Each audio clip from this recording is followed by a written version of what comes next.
Thank you for that, Senator. Let's try it one more time. Good morning. Good to see everybody. The hour of convening has arrived, and the Senate will now come to order. This time I would ask that all unauthorized persons exit our beautiful chamber. Chair recognizes the distinguished, well-rested Senator from Chickamauga. Thank you, Mr. President. I'm not sure about well-rested, but I'm glad to be here with you, and thank you for your leadership, and glad to be here with my fellow senators that are here.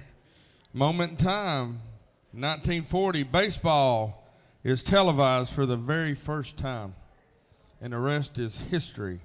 Also, the senator from the 7th, who isn't here, told me it was National Tooth Fairy Day, one of his favorite days. Senator from the 9th says it's National Cupcake Day, and it's Ryan Comfort's birthday. He works with us in my office. He's a fine young man. Or as my mom would say, he's a good boy. Mr. President, the journal's been read and found to be correct. I've grown accustomed to Monday morning updates on the herd of cattle resting in your front pasture. Is there any updates to the cattle?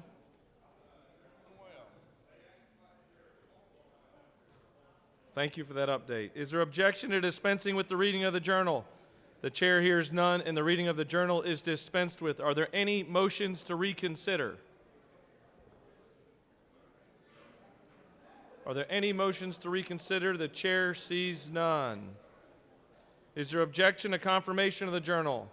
The chair hears none, and the journal is confirmed. All senators who have bills and resolutions, please bring them to the secretary's desk at this time.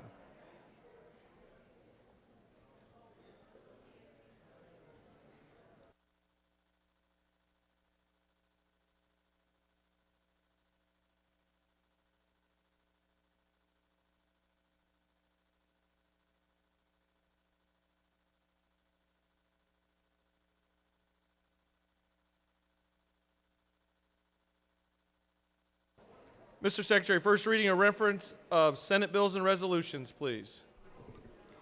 Senate Bill 553 by Senators Robertson of the 29th and others, a bill to be entitled an act to amend Article 1 of Chapter 7 of Title 52 of the OCGA relating to general provisions of registration, operation, and sale of Natural resources. Senate Bill 554 by Senator Tiller of the 19th, a bill to be entitled an act to amend an act providing for the election of the members of the Truton County Board of Education. State and local government.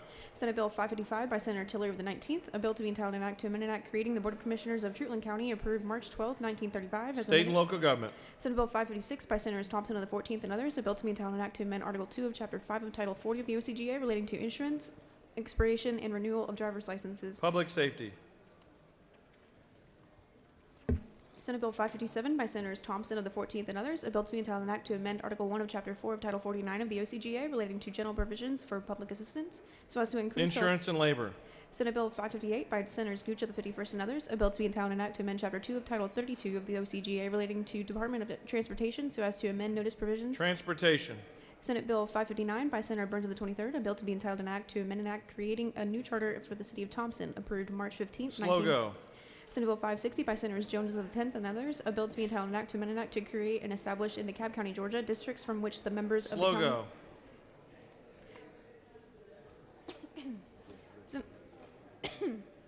Senate Bill 561 by Senator Thompson of the 14th, a bill to be entitled an act to amend Title 43 of the OCGA relating to professions and businesses so as to change certain provisions. Regulated industries. Senate Bill 562 by Senators Mullis of the 53rd and others, a bill to be entitled an act to amend Part 1 of Article 3 of Chapter 5 of Title 50 of the OCGA relating to general authority government oversight. Senate Bill 563 by Senators Merritt of the 9th and others, a bill to be entitled an act to amend Part 14 of Article 6 of Chapter 2 of Title 20 of the OCGA relating to other educational programs under the Quality Basic Education and Youth. Senate Bill 564 by Senators Merritt of the 9th and others, a bill to be entitled an act to amend Part 1 of Article 8 of Chapter 1 of Title 10 of the OCGA relating to petroleum products so as to require certain security measures on gasoline pumps. Science and technology. Senate Bill 565 by Senator Strickland of the 17th and others, a bill to be entitled an act to amend Article 1 of Chapter 10 of Title 17 of the OCGA relating to procedure for sentencing and imposition of punishment so as to provide... Judiciary. Senate Resolution 564 by Senators Rahman of the 5th and others, a resolution amending the rules of the Senate and for other purposes. Rules. Senate Resolution 565 by Senators Anavitarte of the 31st and others, a resolution designating the Northwest Georgia Logistics Corridor as an official logistics growth corridor in Georgia and for other purposes. Transportation. That completes the order, Mr. President. First reading and reference of House bills and resolutions, please. Oh, speed ahead here. Mr. Secretary, will you please read a communication from the governor for us? Mr. President, the Senate has received the following communication from the governor. Dear Secretary Cook, attached is a list of appointments to various boards, commissions, authorities, and other entities requiring Senate confirmation. These appointments were made after January 13, 2022, the submission of the previous list. This list is submitted pursuant to Senate Rules 3-3.1. If we can provide you with any additional information to assist your office in the confirmation process, please let us know. Thank you for your assistance. Sincerely, Brian Kemp, Governor. The list of appointments is attached and have been placed on your desk. That completes the order, Mr. President. Thank you for that, and the list of appointments have been referred to the Committee on Assignments, and there is a copy of those on your desk, as mentioned. First reading and reference of House bills and resolutions, please. House Bill 896 by Representatives Crow of the 110th and others, a bill to be entitled an act to amend Code Section 48540 of the OCGA relating to definitions for property tax exemption so as to update the population bracket and census date for a certain property tax exemption for relief. Finance. House Bill 1008 by Representatives Hawkins of the 27th and others, a bill to be entitled an act to amend Article 11 of Chapter 3 of Title 20 and Chapter 9 of Title 30 of the OCGA relating to the Higher Education Savings Plan and Georgia Achieving a Better Life Experience. Banking and financial institutions. House Bill 1059 by Representatives Gamble of the 15th and others, a bill to be entitled an act to amend Chapter 24 of Title 33 of the OCGA relating to insurance generally so as to provide exclusions to unfair trade practices and Insurance and labor. House Bill 1088 by Representatives Gunter of the 8th and others, a bill to be entitled an act to amend Part 7 of Article 5 of Chapter 3 of Title 44 of the OCGA relating to miscellaneous provisions regarding timeshare projects and programs so as to authorize Judiciary. House Bill 1186 by Representatives Houston of the 170th and others, a bill to be entitled an act to amend Article 1 of Chapter 44 of Title 43 of the OCGA relating to state speech language pathology and audiology. Health and Human Services. House Bill 1215 by Representatives Thomas of the 21st and others, a bill to be entitled an act to amend Code Section 22-2089 of the OCGA relating to Education and Youth. House Bill 1217 by Representatives Irwin of the 28th and others, a bill to be entitled an act to amend Article 6 of Chapter 2 of Title 20 of the OCGA relating to Quality Basic Education Act so as to provide for the inclusion of methods. Science and Technology. House Bill 1233 by Representatives Rhodes of the 120th and others, a bill to be entitled an act to amend Article 1 of Chapter 2 of Title 12 of Title 27 and Article 1 of Chapter 7 of Title 52 of the OCGA relating to general provisions of the Department of Natural Resources. Natural Resources. House Bill 1276 by Representatives Hawkins of the 27th and others, a bill to be entitled an act to amend Chapter 2 of Title 31 of the OCGA relating to the Department of Community Health so as to require that statistical Insurance and reports. labor. House Bill 1307 by Representative Houston of the 170th, a bill to be entitled an act to amend Title 25 of the OCGA relating to fire protection and safety so as to revise the Georgia Utility Facility Protection Act. Public safety. House Bill 1320 by Representatives Knight of the 130th and others, a bill to be entitled an act to amend Title 48 of the OCGA relating to revenue and taxation so as to revise the terms Internal Revenue Code and Finance. That completes the order, Mr. President. Mr. Secretary, can you please read reports of standing committees? Mr. President, the Senate Committee on Agriculture and Consumer Affairs has had under consideration the following legislation and has instructed me to report the same back to the Senate with the following recommendation. Senate Bill 486 do pass. Senate Bill 371 do pass by substitute. Respectfully submitted, Senator Walker of the 20th District Chairman. Mr. President, the Senate Committee on Appropriations has had under consideration the following legislation and has instructed me to report the same back to the Senate with the following recommendation. House Bill 910 substitute do pass by substitute. Respectfully submitted, Senator Tillery of the 19th District Chairman. Mr. President, the Senate Committee on Regulated Industries and Utilities has had under consideration the following legislation and has instructed me to report the same back to the Senate with the following recommendation. Senate Bill 529 do pass by committee substitute. Respectfully submitted, Senator Kauser of the 46th District Chairman. Mr. President, the Senate Committee on State and Local Governmental Operations has had under consideration the following legislation and has instructed me to report the same back to the Senate with the following recommendation. Senate Bill 546 do pass. Senate Bill 547 do pass. Senate Bill 548 do pass. Senate Bill 549 do pass. House Bill 1312 do pass. House Bill 1340 do pass. House Bill 1341 do pass. House Bill 1365 do pass. House Bill 1367 do pass. House Bill 1368 do pass. Respectfully submitted, Senator Anderson of the 24th District Chairman. That completes the order, Mr. President. Mr. Secretary, can you please read bills and resolutions for the second time?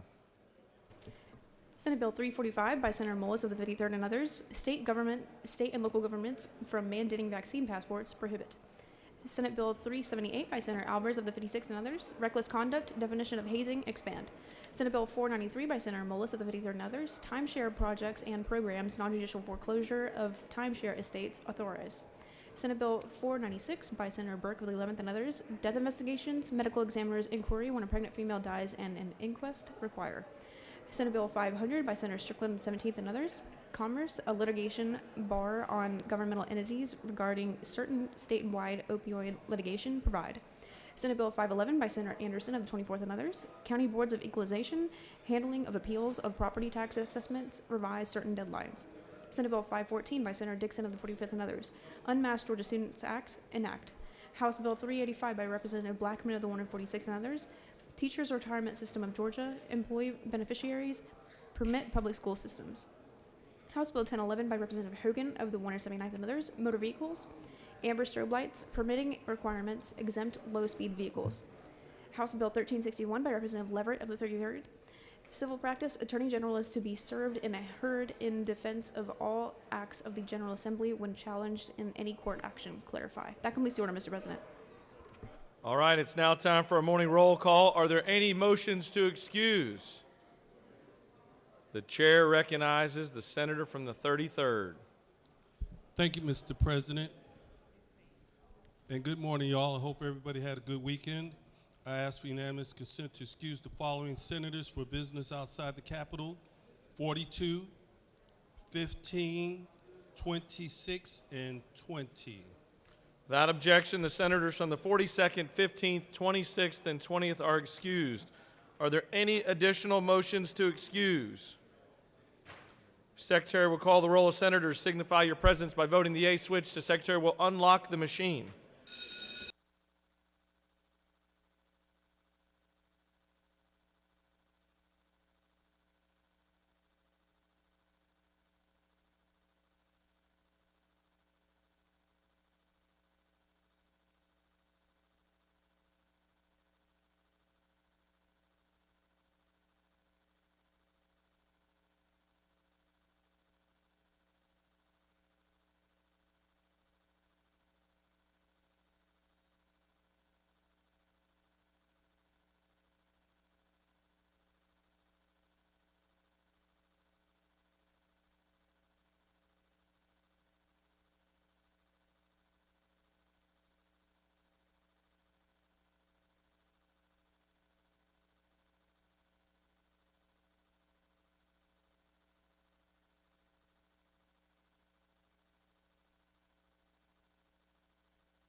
All right, it's now time for a morning devotional, the best time of the day. All senators, take your seats.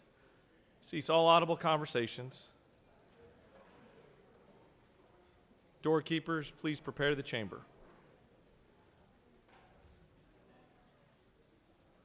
Chair would like to recognize the distinguished senator from the 24th to lead us in our pledge and to introduce to us our chaplain of the day.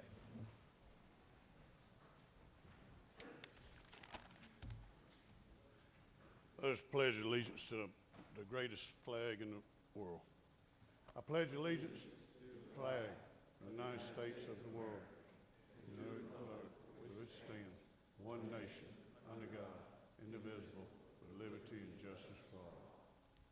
And our Georgia flag. I pledge allegiance to the Georgia flag, to the principles of which it stands, wisdom, justice, moderation, courage. Good morning. It is truly an honor to be able to be here today to present to you the pastor today. Today we have a young man that I've known basically his whole life, Andy Collins, a gentleman that went to Augusta University, and also he went to Lutheran Rice Seminary to get his master's.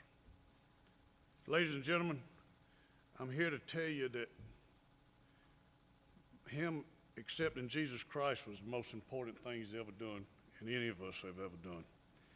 But the second most important thing he's ever did was to get this woman over here in the corner to say I do. Melissa, I've known her whole life. She's an educator in the Columbia County school system. They have two beautiful children, Andrew and Caleb. Also, you know, I could say a lot about what Andy's done, but what I really want to say is what their church does. He's a pastor at Sharon Baptist Church in Winfield, Georgia. But every year at Christmas, the whole church comes together at the fairgrounds and presents a live scene of the life of our Lord Jesus Christ.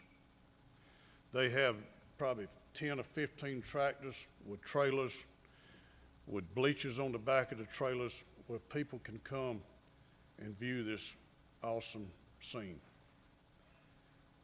It goes all the way from his birth, all the way to when he was on the old rugged cross to that empty tomb. But ladies and gentlemen, it's the whole church that comes together that makes that happen. And it's thousands of people from all over our area comes there every Christmas to see this. It's amazing. But at this time, I present to you Andy Collins.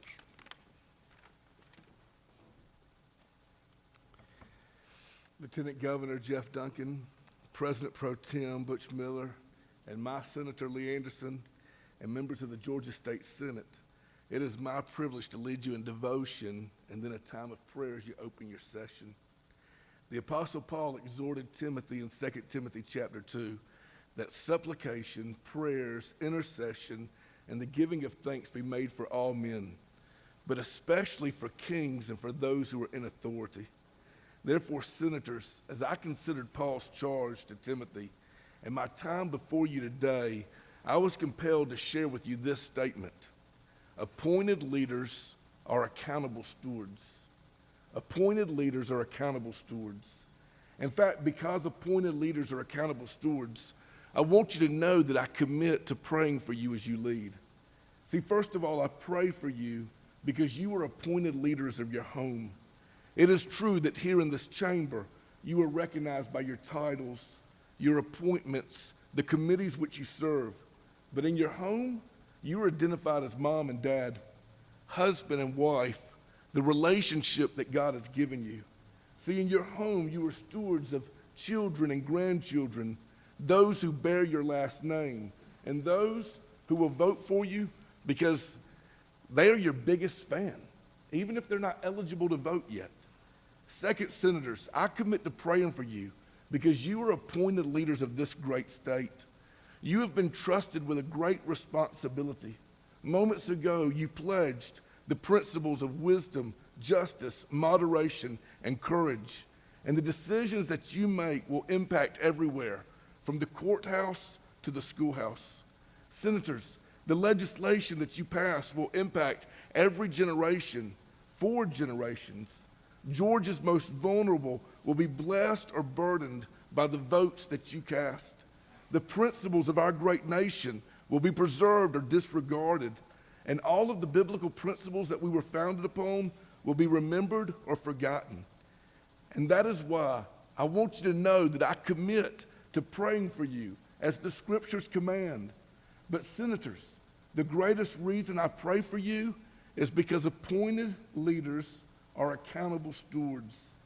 And one day, every one of us will give an account before a holy God. See, I will give an account for this devotion. We will give an account for the way that we raise our family. And you will give an account for your leadership to this great state. But senators, you will not give an account to your peers, to your constituents, to the parties that you serve. Rather, you will give an account to the one who appointed you to this office. See, you will give an account to the one who created the heavens and the earth, the one who ordained family for his glory, the one who knits children together in their mother's womb, the one who grants wisdom to those who humbly ask. And I believe the one who sent his son Jesus to die for our sins. Therefore, senators, why do I pray for you? Because the scripture commands it. But why do I also pray for you? the members of Sharon Baptist Church, because we believe that appointed leaders are accountable stewards. In fact, in closing, I would like to share with you a personal story about a time that I was appointed to run a barbed wire fence. See, Senator Anderson, he gave his son and I clear instructions.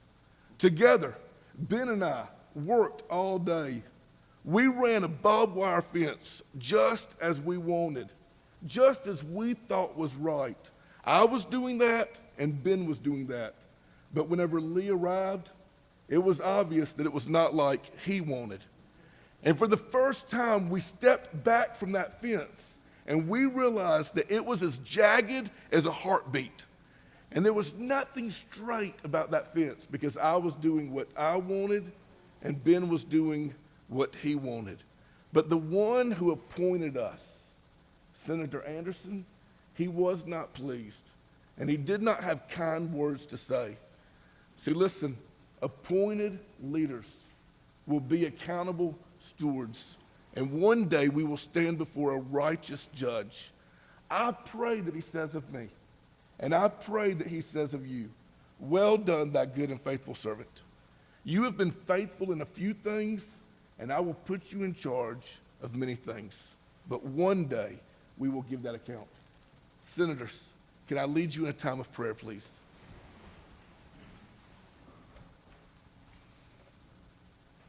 Dear Heavenly Father, I want to thank you for this opportunity.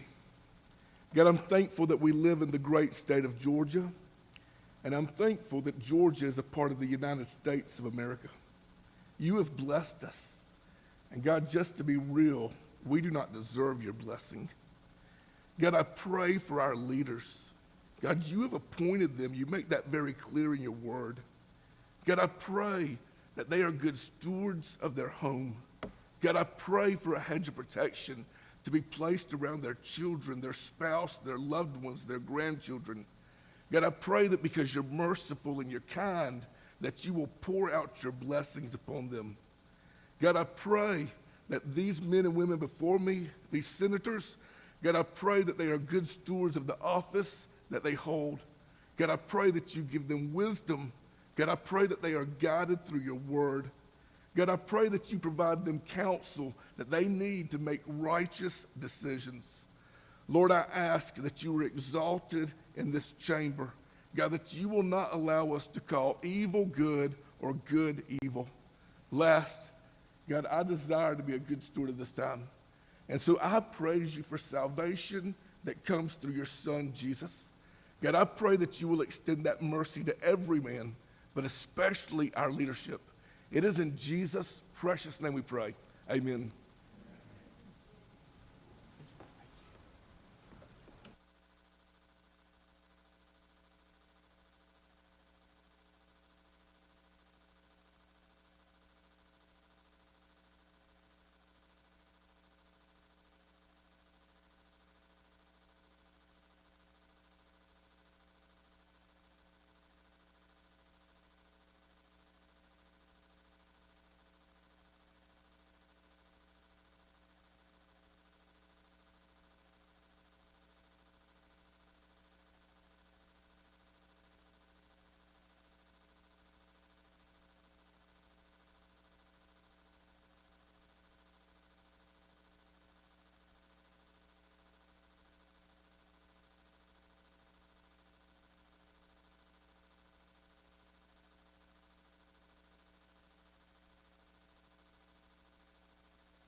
Are there any unanimous consents? The chair sees none. Does any senator wish to rise on a point of personal privilege?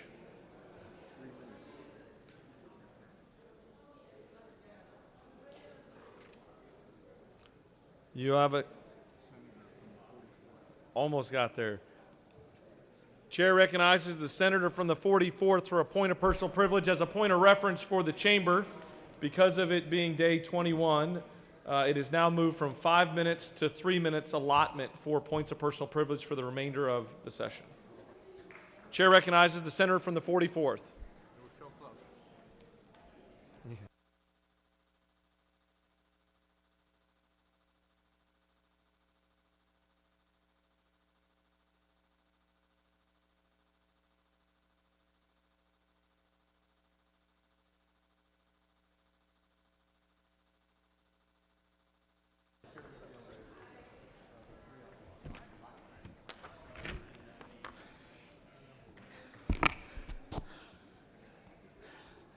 Thank you very much, Mr. President.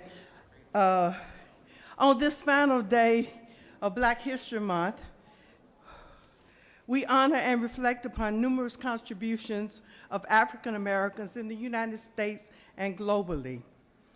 Our story is full of tragedy and struggle and breaking barriers that achieve the most basic levels of dignity, respect, and success.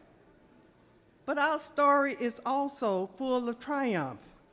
Black history is American history. African Americans have had a profound impact on shaping American culture, from art, music, and fashion to scholarship, medicine, politics, and sports. We are the soldiers, bravely defending America and the freedoms of others in countries around the world. We are educators, architects, inventors, and entrepreneurs. Even our food, which connects us to our African origins, has flourished this nation for generations. During Black History Month 2022, we speak the names of historian and founder of Negro History Week, now Black History Month, of Dr. Carter G. Woodson, author Bell Hooks, theologian and scholar Dr. Howard Thurman, actors Sidney Poitier and Ethel Waters, aviator Bessie Coleman, Supreme Court Justice Thurgood Marshall, entrepreneur, television, and radio personality Kathy Hughes, Grand Slam title winner Theo Gibson, and home run king, the hammering Hank Aaron, photographer Gordon Parks, educator Selena Sloan Butler, Georgia's own civil rights icon Dr. Martin Luther King Jr., and Congressman John Lewis, contralto Marian Anderson, politician, lawyer, and voting rights activist Stacey Abrams, international civil rights and social justice leader, and my mentor who I've marched with for years, the Reverend Jesse Jackson, and countless others, all moving us forward. We acknowledge the achievement of change makers, past and present, but we also understand Black history is about the lives and shared experience of all African Americans and the many ways in which we continue to strengthen America. As we continue to navigate through these unprecedented times, African Americans are reminded of our unbreakable spirit, our relentless faith, and our unwavering commitment to achieve the dream of life, liberty, equal rights, and justice for all. Thank you very much, Mr. President. I yield the well. Thank you, Senator. The chair recognizes the senator from the 14th with a point of personal privilege.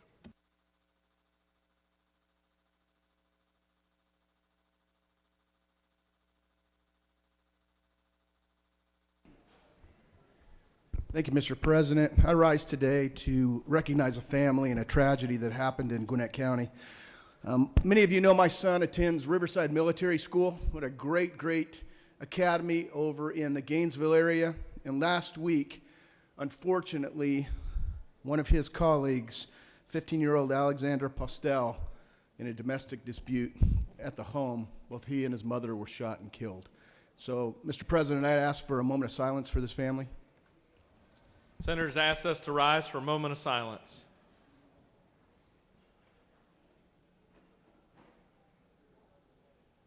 Amen. Thank you, Mr. President. Chair recognizes the senator from the 5th with a point of personal privilege.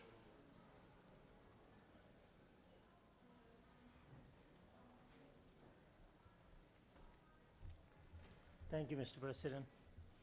Colleagues, I rise today because even though we had disagree and vote differently on many issues, I know that I have many friends in this chamber.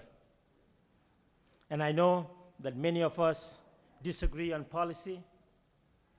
We're united in our attitudes towards decency, towards respect. And so I ask for your support on a resolution SR 564, which is a change to the rules for this body. There was a time when I don't think any of us would have thought this change was necessary. There was a time when the rights of local delegation were respected. They had the ability to make decisions that affected only their constituents and to pass legislation that only related to districts and elections in their counties and municipalities was left up to them. This is as it should be. But we see that trusting the process and the precedent is not enough. I propose a resolution to prevent the voter disenfranchisement and abuse of power we have seen this legislative session, in which the majority party has overridden the will of local legislators and voters when it comes to county commission and school board.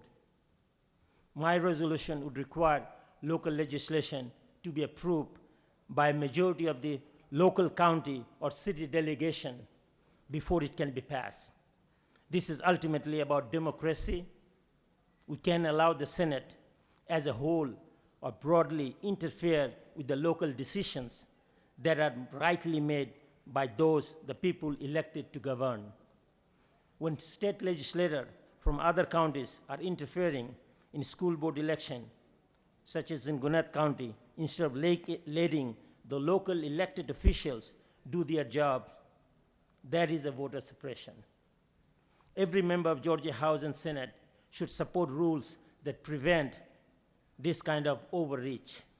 It's time to put a stop in this abuse of the state Senate rule and change them to reflect the process as it was intended to work. Otherwise, it could be your county, your constituency, who are targeted next. So in the name of decency and respect, and in the name of democracy, I ask that you vote yes on this resolution when it comes to the floor. Thank you, Mr. President. I yield the way. Chair recognizes the senator from the 8th for a point of personal privilege.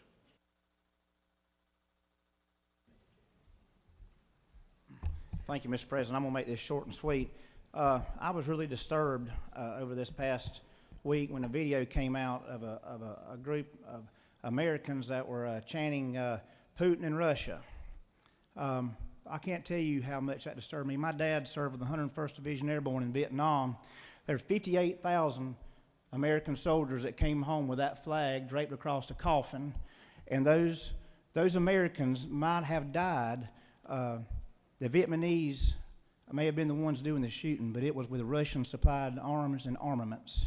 And right now, we have Russia with tactical nuclear weapons pointed at the United States, and they have raised that threat awareness to high alert. And it is unfathomable to me that any American that calls himself an American with what's going on in the world today can chant Putin and Russia. Anyone that gives aid and comfort to the enemy like that, I'm going to tell you something. They are not deserving of the title to be called an American. Mr. President, I yield the will. The chair would like to follow up those comments as a point of personal privilege and use very direct words that Vladimir Putin is a selfish, brutal dictator, and anybody who would tell you otherwise is lying. I call on this country, I call on this state, I call on this chamber to stand in support of the Ukrainian people as they fight for freedom. I'd ask us to rise for a moment of silence for the people of Ukraine.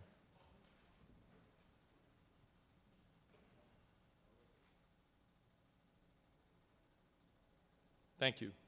God bless the people of Ukraine. Chair recognizes the senator from the 43rd for a point of personal privilege.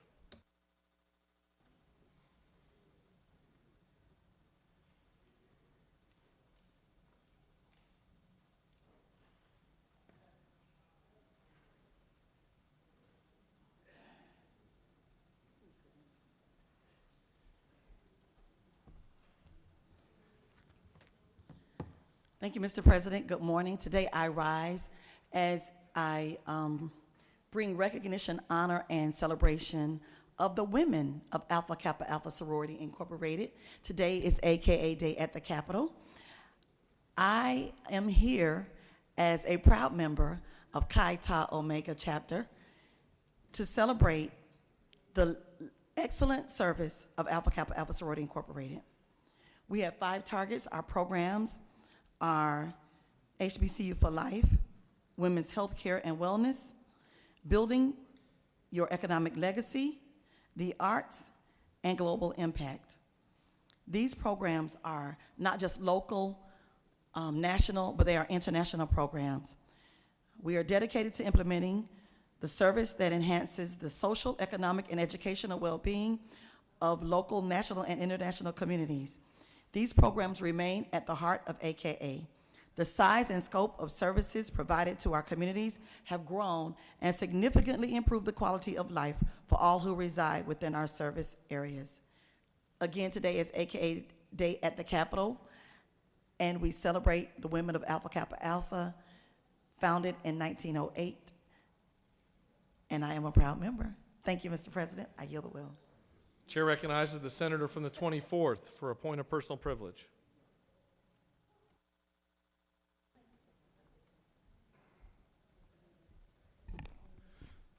Thank you, Mr. President. As Black History Month is coming to an end, I want to recognize a lady from back home that lived about a mile up the road from where I live. I've known her my whole life. A couple of weeks ago, she turned 100 years old. Not quite as young as the senators from the 13th that turned 110 the other day. But Ludale Garnett is a great lady that served in Columbia County school system in the lunchroom at Columbia Middle School, where she served me several meals as coming up in school. Always had a smile on her face. I always wanted to make sure you had enough to eat. But this lady has been able to have a wonderful family, raising 7 children, and my hat's off to Ludale Garnett today.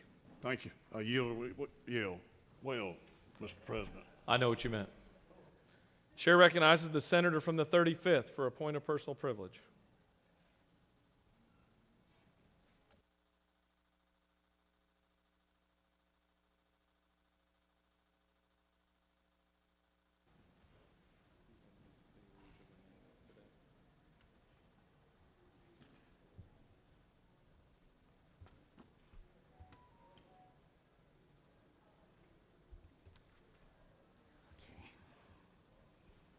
Thank you very much, Mr. President. And good morning, colleagues. As Black History Month comes to a close, I want to just take a time to talk to you, excuse me, about the importance of Black History Month. More importantly, the influence that Black history has had on the state of Georgia. As you all know, the month of February is reserved to honor the many achievements made by African Americans. This month is, excuse me, This month is also reserved as a time to acknowledge the monumental role all African Americans have played in contributing to the United States history. The state of Georgia is thankful to have a number of revered pioneers who have contributed to making Black history what it is today. People such as the Reverend Dr. Martin Luther King Jr., Julian Bond, John Lewis, Jose Williams, Ralph David Abernathy, and many, many others are just a few of the people who have paved the way for African American prosperity, not just in the state of Georgia, but throughout the United States and the world. As many of you know, Leroy Johnson was a revered politician who served here in this chamber from 1963 to 1975, after he won a seat in the 1962 election. So Johnson was the first Black senator to be elected to the legislature for more than 50 years. Serving District 38, Johnson was an attorney and played a major role in the civil rights movement right here in Atlanta and throughout the world in the 60s. He passed last year at the age of 91 after decades of exceptional service to the state of Georgia. As an educator, a government employee, an elected official, a renowned lawyer, as well as all his work in countless charities and organizations. Senator Johnson was the first African American that was hired by Fulton County government as in the district attorney's office. He worked as a criminal investigator there from 1957 to 1962, where he often worked pro bono for those who needed legal representation but were unable to afford an attorney. And I know it's almost over, but let me just say that I thought that we had 5 minutes. So that's why it's a little bit longer. But let me just say that, yes, Leroy Johnson was an honorable man and made monumental strides through his lifetime for the betterment of Georgia. Leroy Johnson lived a life of legacy and devotion to this great state. So I know firsthand, because since I was an infant, my uncle, Leroy Johnson, was my mentor. He was my favorite uncle, and I stand on his shoulders today. His picture hangs outside of this Senate chamber, and I'm so proud to have known him and loved him as a close family member. So, Mr. President, thank you for the extra minute. I yield the will. Chair recognizes the senator from the 11th for a point of personal privilege.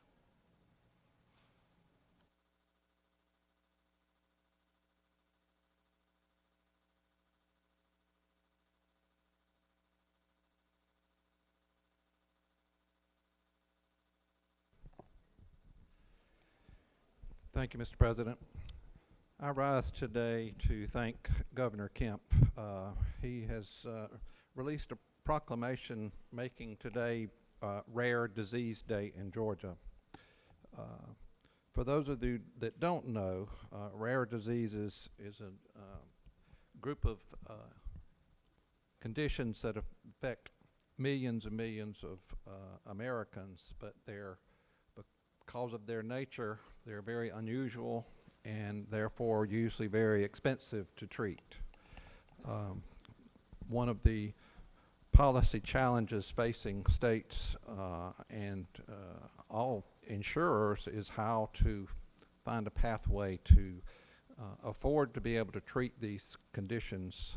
There are professional organizations, and in Georgia, the one is called Georgia Bio, and they are a association of manufacturers of biologics that are developing medications to treat these rare conditions. And I just want to thank them for the work they do in Georgia. Thank the governor for his recognition that the people being affected by these rare diseases have a voice, and we want to make sure that we take their challenges seriously, and that we figure out a way that in our budget and appropriations process that we remember that these families in Georgia are facing many, many challenges. Thank you, Mr. President. I yield the well. Chair recognizes the senator from the 40th for a point of personal privilege.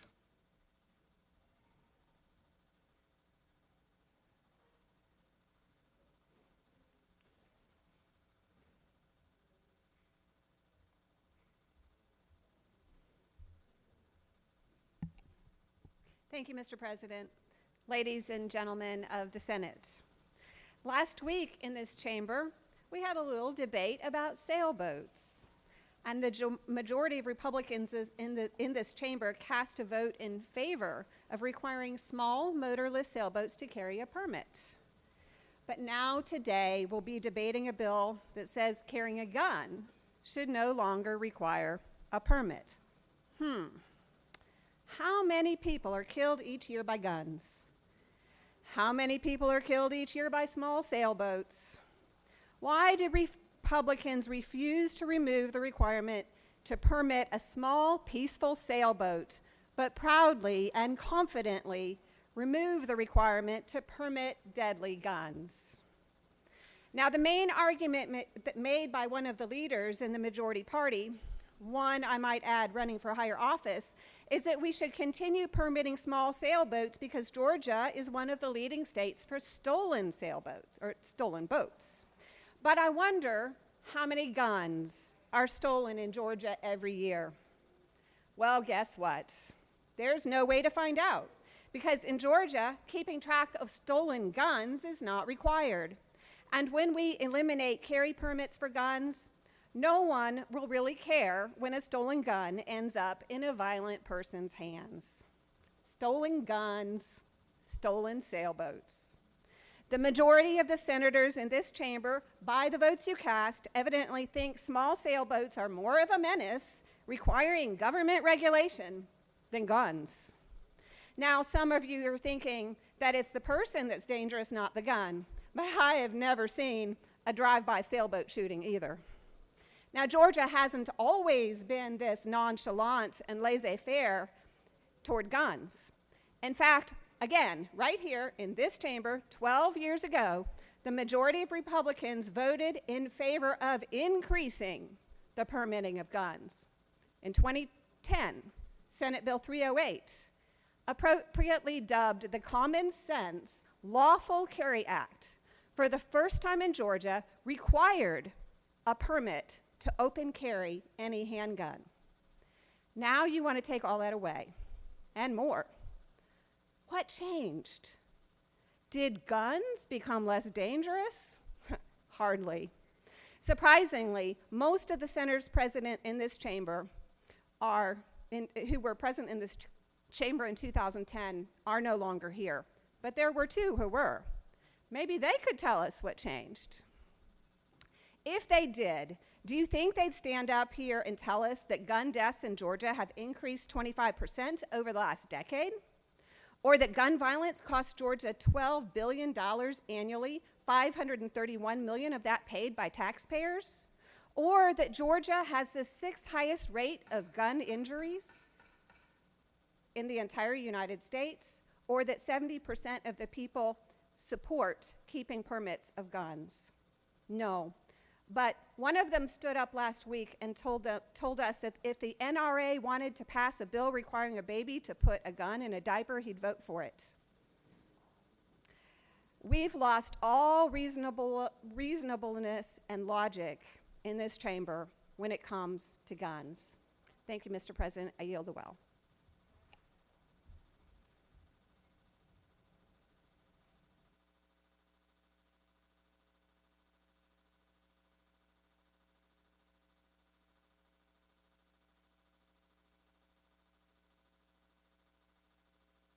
You have a consent calendar of privileged resolutions before you. Does any senator wish to remove a resolution from the consent calendar?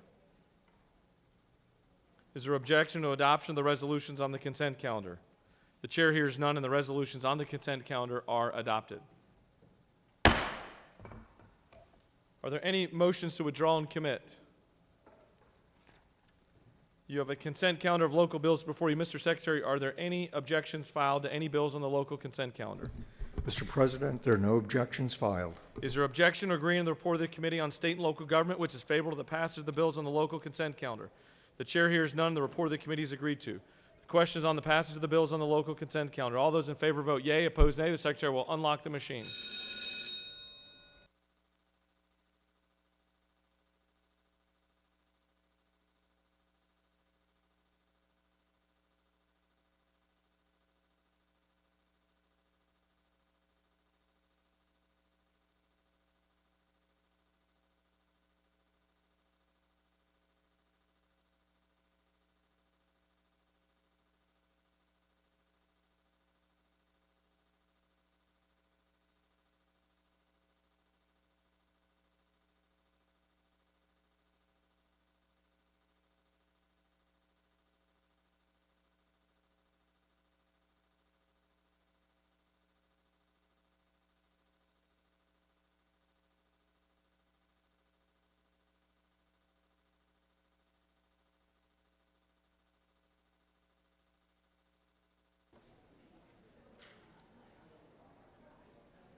On the passage of the bills on the local consent calendar, the yeas are 49, the nays are 1.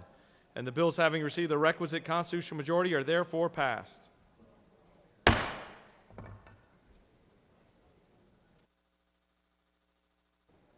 Chair recognizes the majority leader.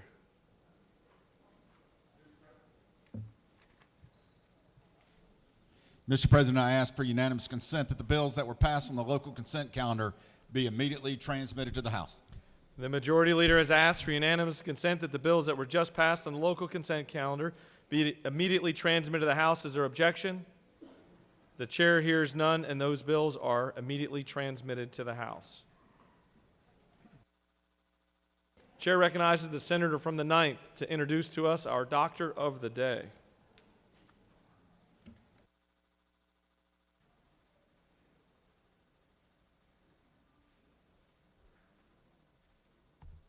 Thank you, Mr. President. I rise today to introduce our Doctor of the Day, Dr. Latifa Watford. Dr. Latifa Watford serves as Chief of Behavioral Health for the Southeast Permanente Medical Group, the medical group that provides care for Kaiser Permanente of Georgia members. As a general child, adolescent, and forensic psychiatrist, she works diligently to ensure her patients receive the care they need in a respectful, caring, and clinically competent manner. A passionate advocate for access to mental health care and reducing the stigma around mental health. She works closely with her colleagues to educate patients and provide them with the tools to heal and move forward in their lives in a healthy manner, while also encouraging them to take an active role in developing and implementing appropriate coping skills. She believes in the importance of treating the entire person, body, mind, and spirit, and encourages all of her patients to be active in their self-care, take time to appreciate and celebrate the small things, and to laugh. She received her medical degree from Morehouse School of Medicine and completed residency training in pediatrics and general psychology, as well as fellowship in child and adolescence at Indiana University. She also completed a forensic psychiatry fellowship at Emory University. She joined Kaiser Permanente in 2012 and primarily sees patients for the Gwinnett KP Medical Office. An avid reader and traveler when not working, Dr. Watford enjoys taking trips with her family and learning about different cultures and different locations. Let's honor our Doctor of the Day, Dr. Latifa Watford. I yield the well. All right, we're now going to move on to the rules calendar. We're going to move on to the rules calendar. Mr. Secretary, can you please read the caption of Senate Bill 479? Senate Bill 479, a bill by Senators Hatchett of the 50th and others, a bill to be entitled an act to amend Code Section 1611-131 of the OCGA relating to possession of firearms by convicted felons and first offender probationers, so as to specify that each firearm in the possession of or attempted possession of certain offenders shall be charged as a separate offense and for other purposes. Mr. President, the Senate Committee on Public Safety recommends that this bill do pass by substitute. Respectfully submitted, Senator Albers of the 56th District Chairman. Mr. President, the Senate Committee on Public Safety offers the following substitute to Senate Bill 479 to amend Code Section 1611-131 of the OCGA relating to possession of firearms by convicted felons and first offender probationers, so as to specify that each firearm in the possession or attempted possession of certain offenders shall be charged as a separate offense and for other purposes. That completes the order, Mr. President. Chair recognizes the distinguished senator from the 50th District to present the measure.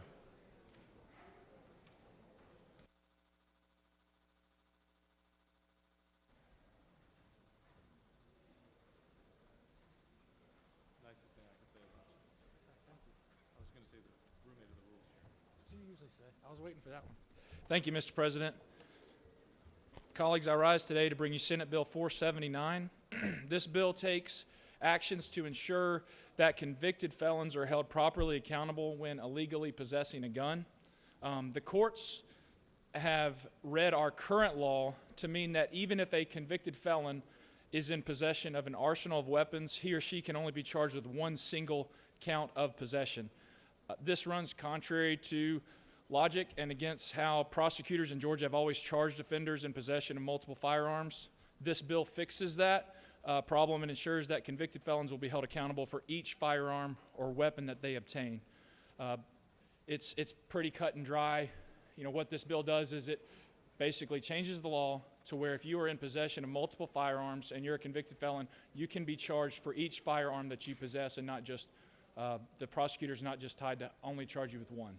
So if there are any questions, I'm happy to yield for questions. It doesn't appear as though you have any questions. Well, thank you, Mr. President. I yield the will. Does any other senator wish to rise to speak for or against Senate Bill 479? The chair sees none. The question is on the adoption of the committee substitute. Is there objection to adoption of the committee substitute? The chair hears none, and the committee substitute is adopted. Is there objection to agreeing the report of the committee which is favorable to the passage of the bill? The chair hears none. The report of the committee is agreed to. Is there objection to the main question being ordered? The chair hears none, and the main question is ordered. Questions on the passage of the bill by substitute. All those in favor vote yea. Opposed, nay. The secretary will unlock the machine.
On the passage of the bill, the yeas are 43, the nays are 9. This bill, having received the requisite constitutional majority, is therefore passed by substitute.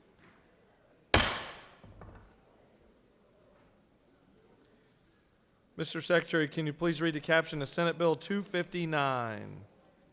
Senate Bill 259, a bill by Senators Mullis of the 53rd and others, a bill to be entitled an act to amend Article 4 of Chapter 11 of Title 16 of the OCGA relating to dangerous instrumentalities and practices so as to revise various laws pertaining to firearms and the carrying and possession of firearms and other weapons, to revise database prohibition, to provide for a definition, to provide for causes of action, and for other purposes. Mr. President, the Senate Committee on Public Safety recommends that this bill do pass. Respectfully submitted, Senator Albers of the 56th District Chairman.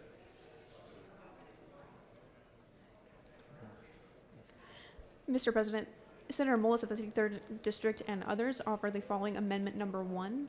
Amend Senate Bill 259 by replacing lines 32 through 37 with the following. Contained in this code section shall prohibit municipalities or counties or consolidated governments by ordinance or resolution from reasonably limiting or prohibiting the discharge of firearms within the boundaries of the municipal corporation, county, or consolidated government. 2. No municipality, county, or consolidated government shall prohibit the discharge of firearms on a parcel of land that is 10 acres or more and for other purposes. That completes the order, Mr. President. Chair recognizes the senator from the 53rd to present Senate Bill 259 and Amendment Number 1.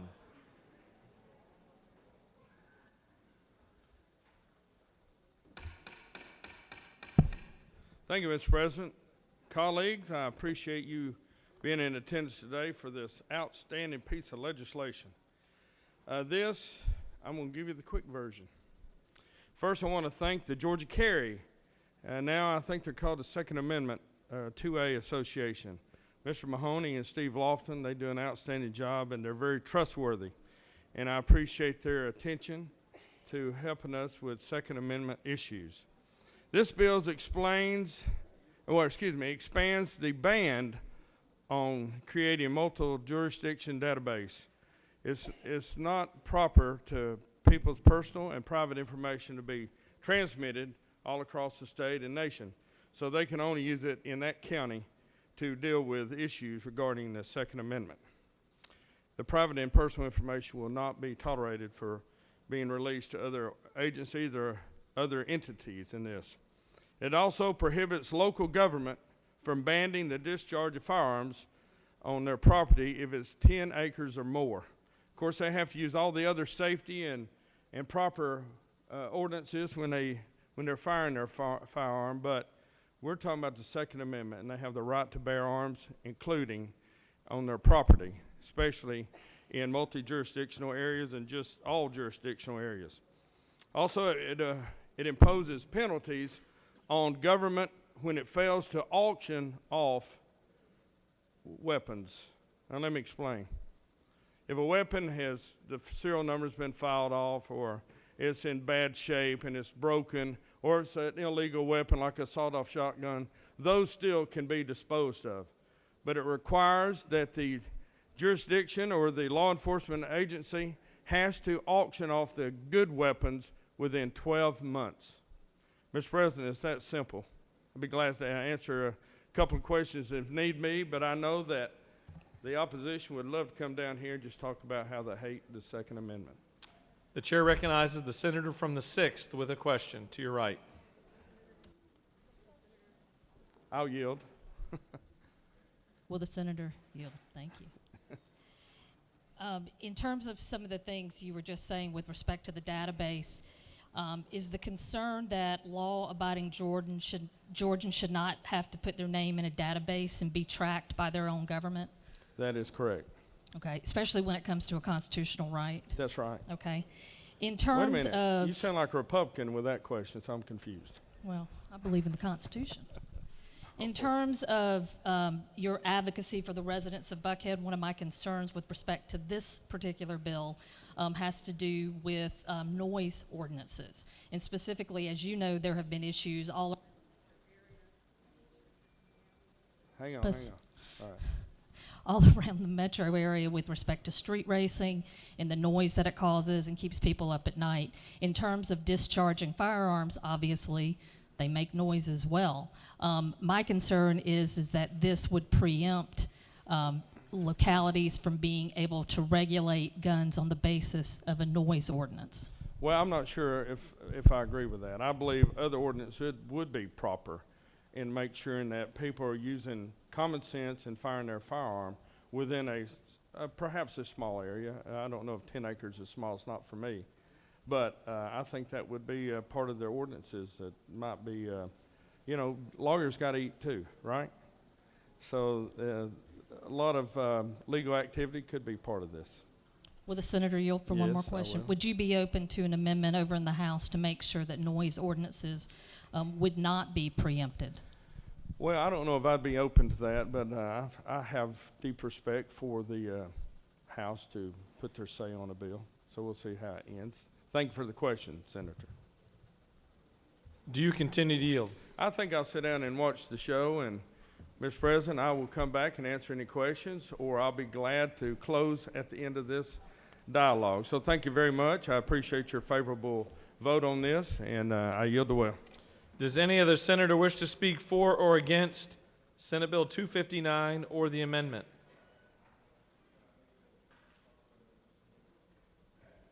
The chair sees none.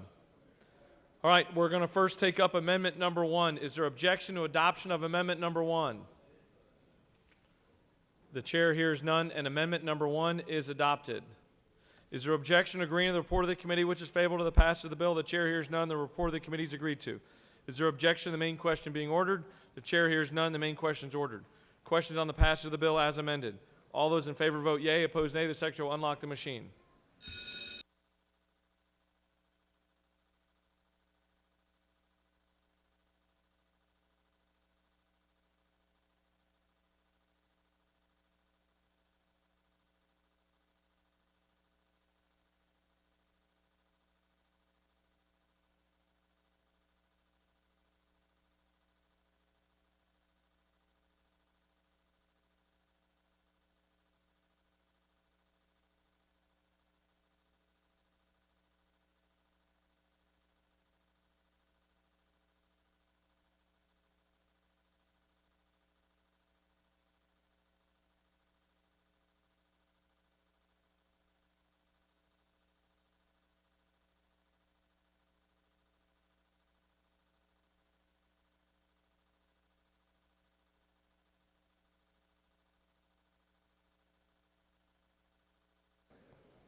On the passage of the bill, the yeas are 33, the nays are 20. This bill, having received the requisite constitutional majority, is therefore passed as amended.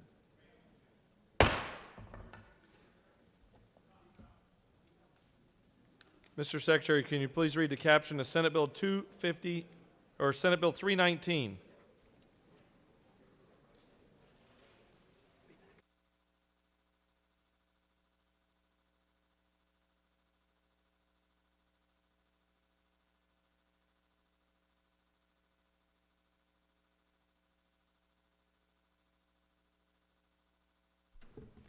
Senate Bill 319, a bill by Senators Anna Vitarte of the 31st and others, a bill to be entitled an act to amend Article 1 of Chapter 3 of Title 12 of the OCGA relating to general provisions regarding parks, historic areas, memorials, and recreation, to amend Part 3 of Article 4 of Chapter 11 of Title 16 of the OCGA relating to carrying and possession of firearms, to amend Part 2 of Article 4 of Chapter 12 of Title 16 of the OCGA relating to transportation and passenger safety, to amend Title 27 of the OCGA relating to game and fish and for other purposes. Mr. President, the Senate Committee on Judiciary recommends that this bill do pass. Respectfully submitted, Senator Strickland of the 17th District Chairman.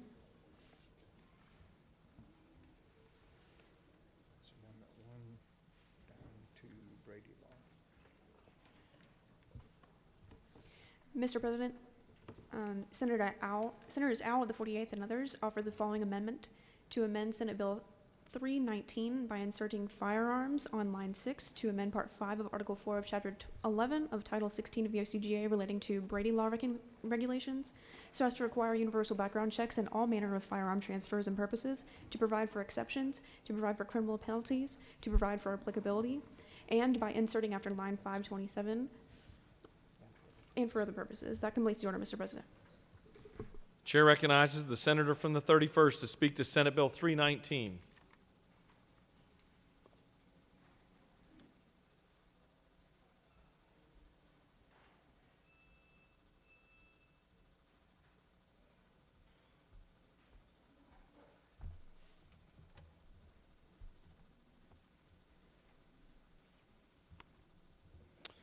Good morning. Thank you, Mr. President. Let me start by addressing the provisions of Senate Bill 319. This technical piece is important to frame our discussion today.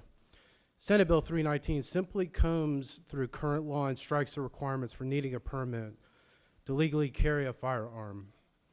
The carry permit holder is also redefined as a lawful weapons carrier. Now, why is this important? No other underlying or existing law has changed. And let me repeat that.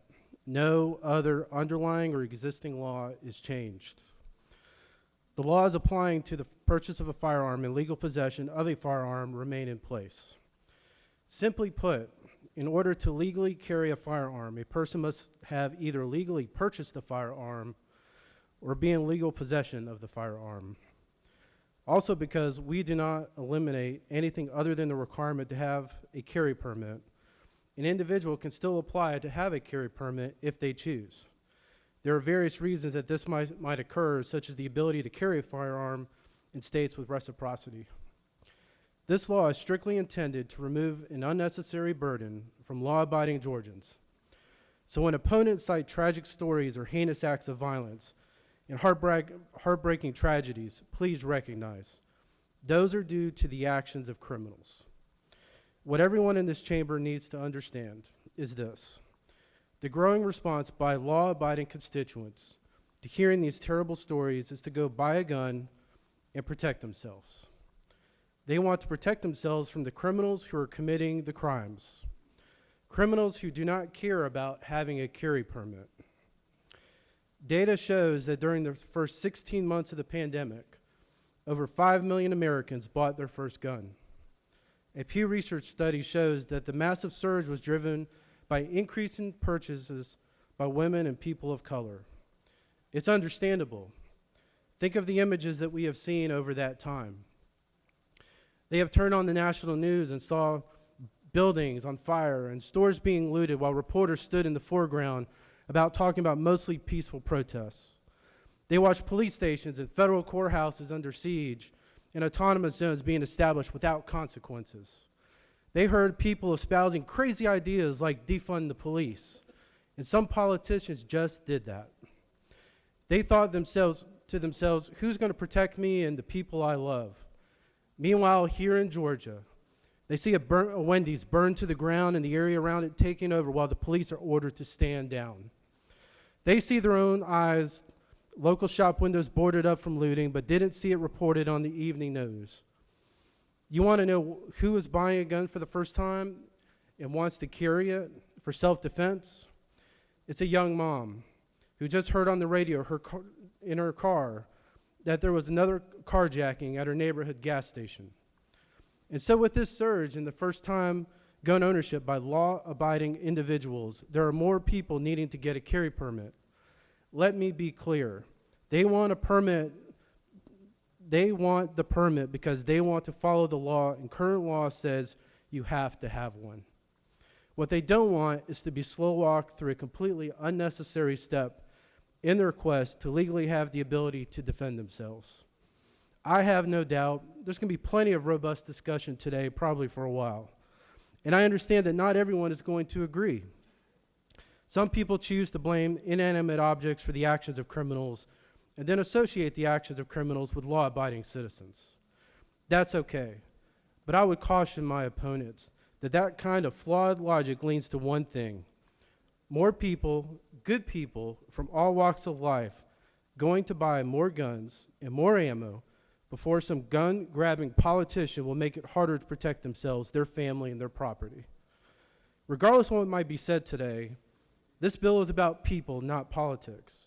It's about the good guys. Today we empower good people, law-abiding people.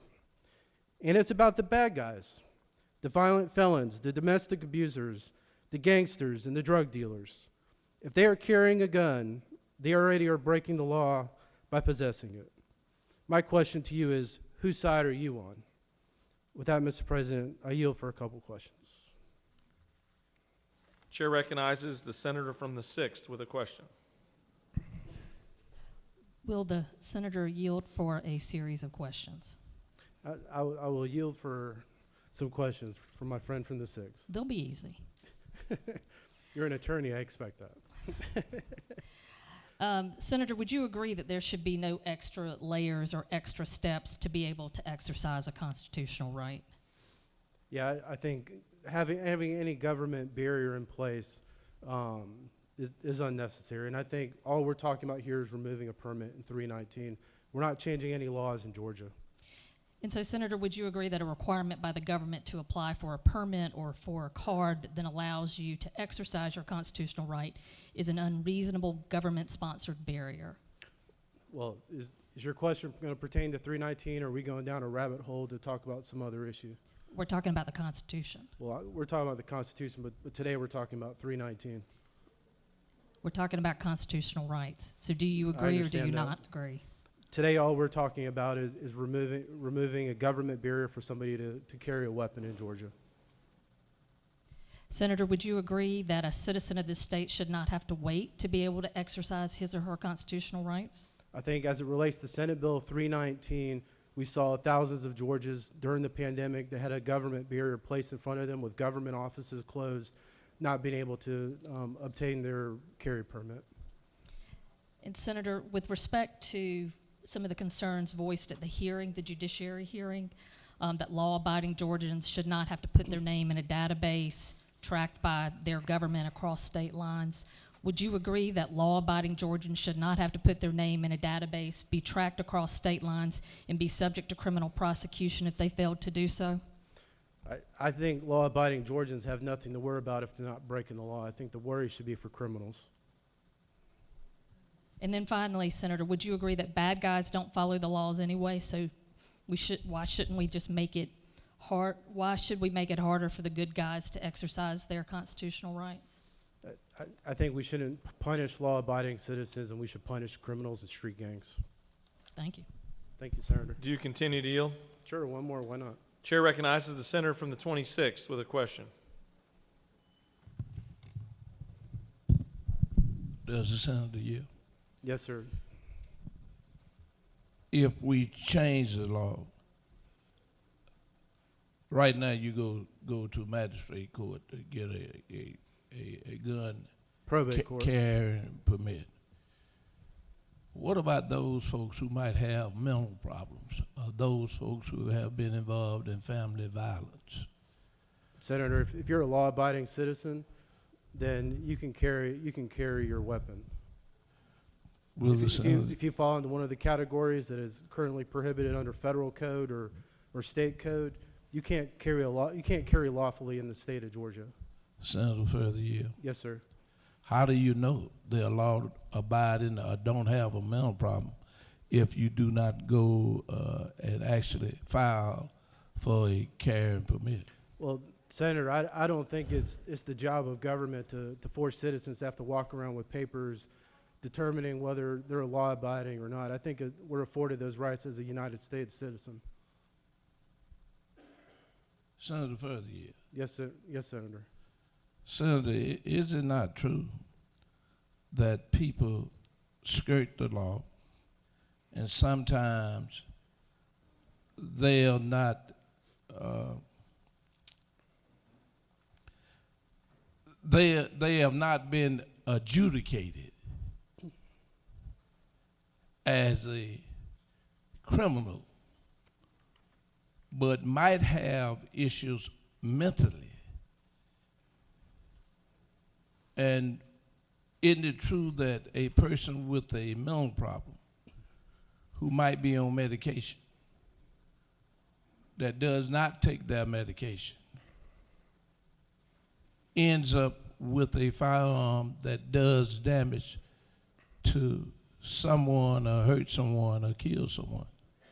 Well, Senator, I'm here to talk about 319 and not talk about hypotheticals. I think the other discussion is recently the Georgia Supreme Court ruled in Bell v. Hargrove that absent a conviction, a license can't be denied. So if we want to continue slow rolling, government excuses for not allowing somebody to carry in the state of Georgia, I think that's fine. I think federal law and state law are very, very, very prescriptive on this issue and how those situations are handled. So, to sit here and for me to go down the rabbit hole of, what may happen or what may not happen as it relates to a law-abiding Georgian, I think is ridiculous. Senator, further yield. Sure, Senator. Senator, isn't it true that if you're a convicted felon, under the laws of Georgia, you can apply for a restoration of rights?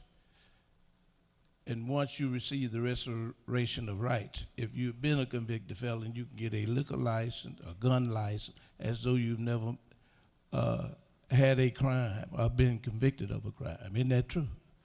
I'll trust the senator speaks to know what he believes, but at the same time, we're here to talk about 319.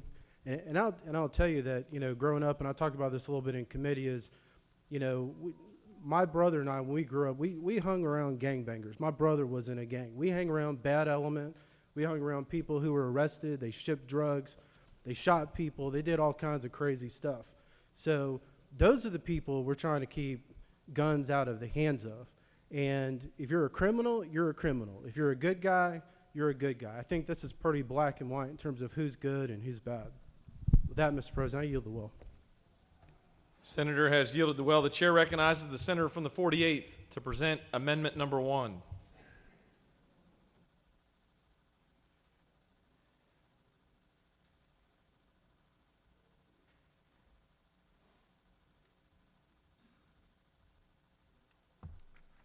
Thank you, Mr. President. So I rise today to speak to the amendment that I've introduced for Senate Bill 319. I consider this amendment to be consistent with the stated assumptions of the bill itself, in that it would support and strengthen the points that the senator from the 31st has made regarding pre-existing means to ensure safe, responsible, and legal gun ownership. So in the committee hearing, which I watched the live stream of, while introducing this bill on the floor today, the senator from the 31st noted that this bill does not change the fact that, and I quote this from your committee meeting, quote, "We still need to do a background check to purchase a gun," unquote. And that is generally true. Federally licensed firearms dealers are required by law to run a background check before selling a firearm, often using the FBI's National Instant Criminal Background Check System, or NICS system. The people who are screened out in this background check, I'm just going to go through this so we understand what we're talking about. The people who are screened out are those that we as a society generally agree should not have ready access to a gun. And these people include, I'm just going to list them, convicted felons, people with federal domestic restraining orders, people convicted of misdemeanor domestic violence crimes, people who have been committed to mental health facilities or those who a court has ruled mentally unfit, fugitives, and people convicted of drug crimes or determined by court to be addicted to an illicit substance. And again, while it's not perfect or absolute by any means, I think that we can agree that a background check at the point of sale serves as a pretty good filter to make sure that the people who buy guns are responsible, safe, and law-abiding gun owners, to the excellent point of the senator from the 31st. However, we also know that someone who is not a federally licensed gun dealer can sell a gun without a background check. And these sales can occur in places like gun shows, flea markets, via private transactions or gun sales, and through online ads, for example, on sites like Arms List. Per study published by the Annals of Internal Medicine in 2017, nearly 1 out of 4 recent gun sales and transfers were completed without a background check. And I have the citation for that if anyone needs it. I think we can agree that this leaves a huge hole in our safety net, further exacerbated by the fact that with the passage of SB 319, this background check at the point of sale would be the first and only way to weed out those who should not have legal access to firearms. So what this amendment proposes is really quite straightforward, and you can read through it, and that is to extend the background check requirement to private gun sales and transfers so as to support and strengthen the point that the author of the bill makes, which is that, and again, I quote from committee meeting, quote, "We still need to do a background check to purchase a gun." And I think that he is making that point so that the need for a concealed carry permit on top of this would be duplicative. Just to walk you through it, lines 26 through 66 also provide what I think are very reasonable carve-outs from the background check requirement, including for guns that are replicas or artifacts, guns that are transferred between law enforcement agencies and professionals, guns that are gifts between spouses or close family members as defined in lines 40 through 43, guns transferred as part of an inheritance or trust, guns transferred temporarily to prevent imminent harm or death of the owner or family member or household member of the gun owner, transfer for repair of a gun to a gunsmith, or temporary transfer at a gun range or for the purpose of hunting, trapping, and fishing. And even with these common sense carve-outs, the benefits of this amendment should be quite clear. A universal background check at the point of sale or transfer would most clearly determine who is and who is not, in the language of the bill, a, quote, lawful weapons carrier. The amendment would close a loophole that weakens the intent and the argument behind the original bill. And the effort proposed by the amendment is not only supported by more than 80% of Americans, it is supported by more than 70% of NRA members. And I have the citation for that too, if anyone needs it. There are few other measures with this degree of consensus on both sides of the gun safety and gun rights issue, and it is for these reasons that I consider this amendment consistent with the stated assumption of SB 319, and I ask for your favorable consideration as we move forward on this bill. And I'm happy to stand for questions on this amendment. You have no questions. Okay. Chair recognizes the minority leader to speak to the measure.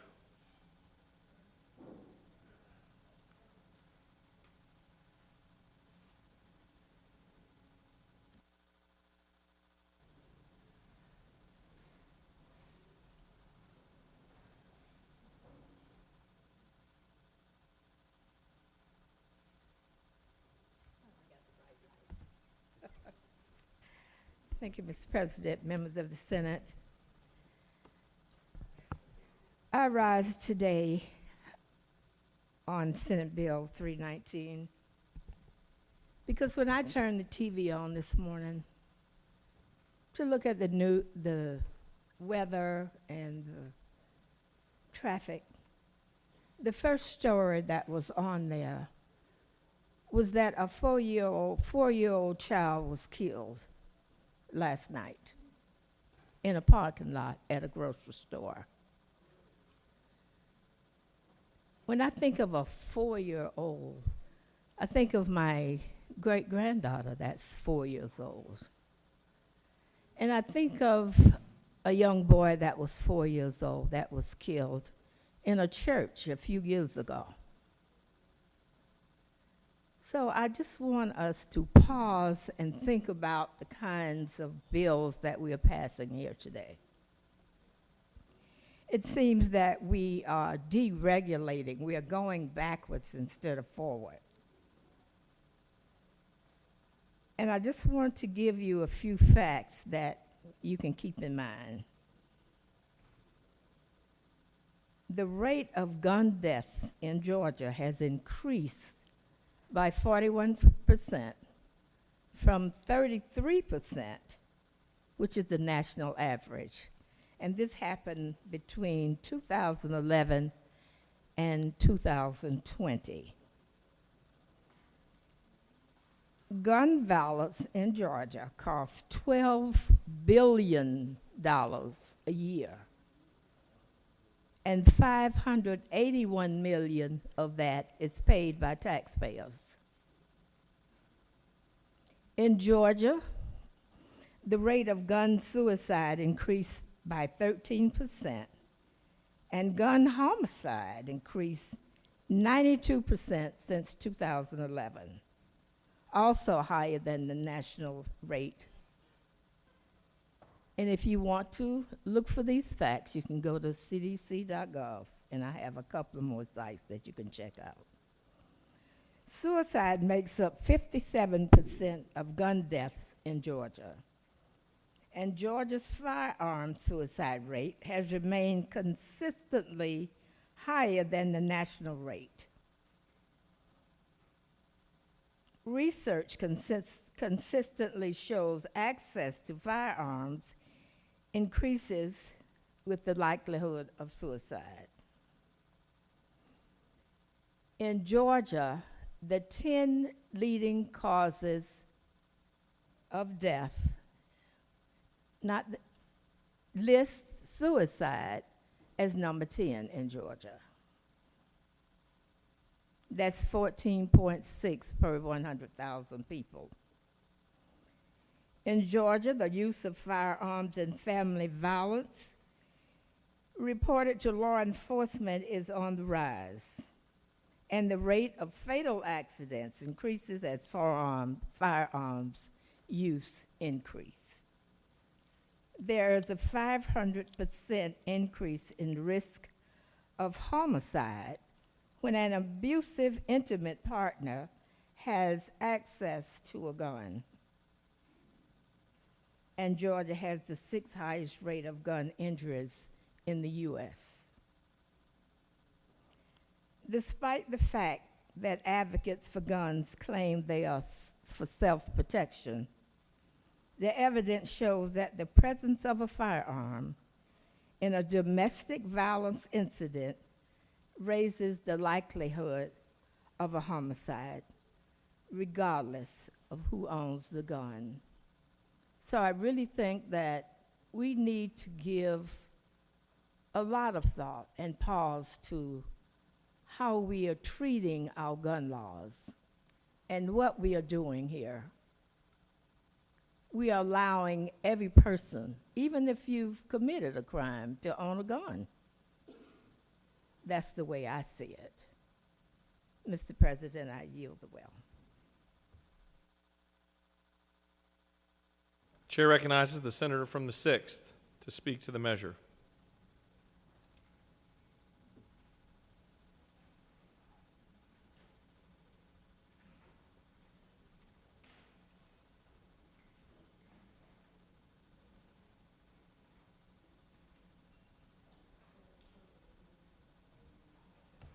Thank you, Mr. President.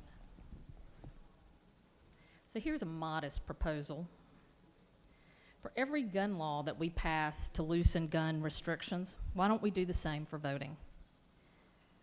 Carrying a firearm is a God-given right enshrined by the Second Amendment, as we've been told. Same for the right to vote.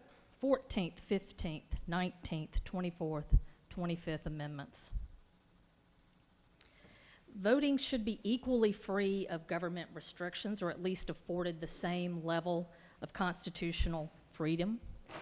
As we heard from the sponsor and as we've heard from people pushing these laws, no extra layers or steps to be able to exercise a constitutional right. Permits, license, registration, unconstitutional, government-sponsored barriers. Waiting periods? I shouldn't have to wait to get my gun. But by God, we will put deadlines, restrictions, timelines on people when all they want to do is exercise the franchise, cast a vote.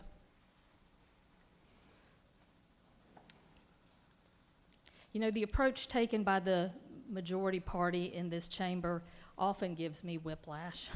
From day-to-day pieces of legislation are justified on grounds that are illusory at best, while at the same time other pieces of legislation completely ignore and are indeed counter to the reality of the very real problems we face in every community in this state. And let's be clear, in terms of gun violence, it is in every community. It is not an urban problem. It is not an exurban problem. It is not a coastal problem. It is not a mountain problem. It is a Georgia problem.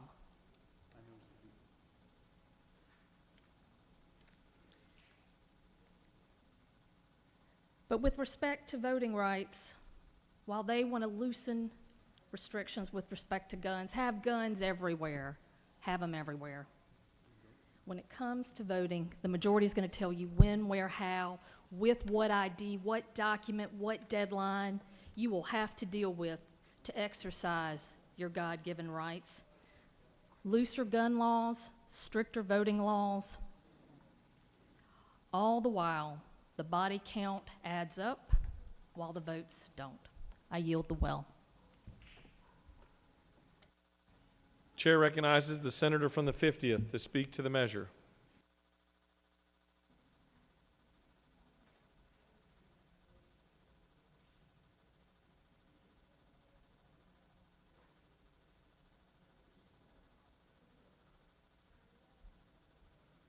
Thank you, Mr. President. Today I rise in support of this legislation, and I want to be brief, but I also want to bring up a point my colleague from the 6th just brought up about voting. In the state of Georgia, we respect the constitutional right to vote. In the state of Georgia, we respect the constitutional right to defend yourself under the Second Amendment. The distinction between the regulations with guns and the regulation with voting needs to be made clear. Under the United States Constitution, You're allowed to possess a handgun in order to defend yourself. You're allowed to possess weapons in order to defend yourself. You're allowed to vote in order to let your voice be heard in elections. My right to defend myself is not infringed upon because my neighbor owns 3 guns. But my right to vote is infringed upon if my neighbor is allowed to vote 3 times and I'm only allowed to vote once. So the distinction in IDs for voting, the regulations for voting, is to make sure, number 1, that it's easy to vote, but number 2, that it's hard to cheat.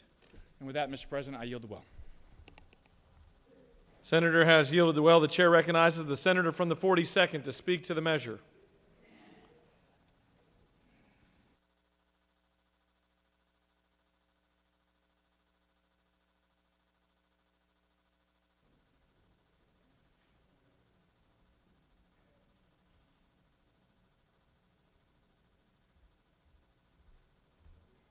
Thank you, Mr. President. It's so disappointing to see this bill on the floor. Georgia is already a pro-gun state, probably has been since its founding. Way too pro-gun, actually, if you look at public surveys, including the one most recently done by the Atlanta Journal-Constitution. Way too pro-gun if you look at the research that comes out from institutions that are experts on gun violence. In fact, the Giffords Law Center just released its annual scorecard of gun laws, and the reckless current gun laws here in Georgia have earned us an F.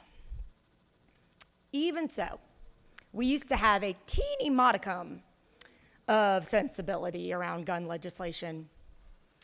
Bills to eliminate carry permits that look a lot like this one that we're debating right now have been out there for years. So what happened? Well, this year we have a tough primary for a sitting Republican governor, and sadly, that seems to appear advancing a whole slew of red meat issues, cultural wedge issues. And in the case of this bill, advancing the dangerous agenda of extremist gun groups. In fact, one of the most vocal proponents of this bill, a gentleman named Aaron Dorr, is famously the subject of an NPR podcast called No Compromise. Knew his name sounded familiar when he showed up in the judiciary hearing. No compromise. The bullying tactics of these pro-gun extremists are predictable, but it's so sad to see legislators cowed by them and embracing ignorance when it comes to dangerous weapons. Can't we do better than that, y'all? We have a wealth of data that informs us that more guns leads to more gun violence, more deaths, more accidents, more suicides, more bloodshed. It is not particularly difficult to understand why this is true. Guns are deadly weapons. The presence of a gun can turn a simple disagreement violent in a flash. In fact, we saw an example of this in a gun store of all places just last month, when a silly argument among the workers led to one of them being shot. That pretty much distills why this is a bad bill. So data shows us that more guns lead to more gun deaths.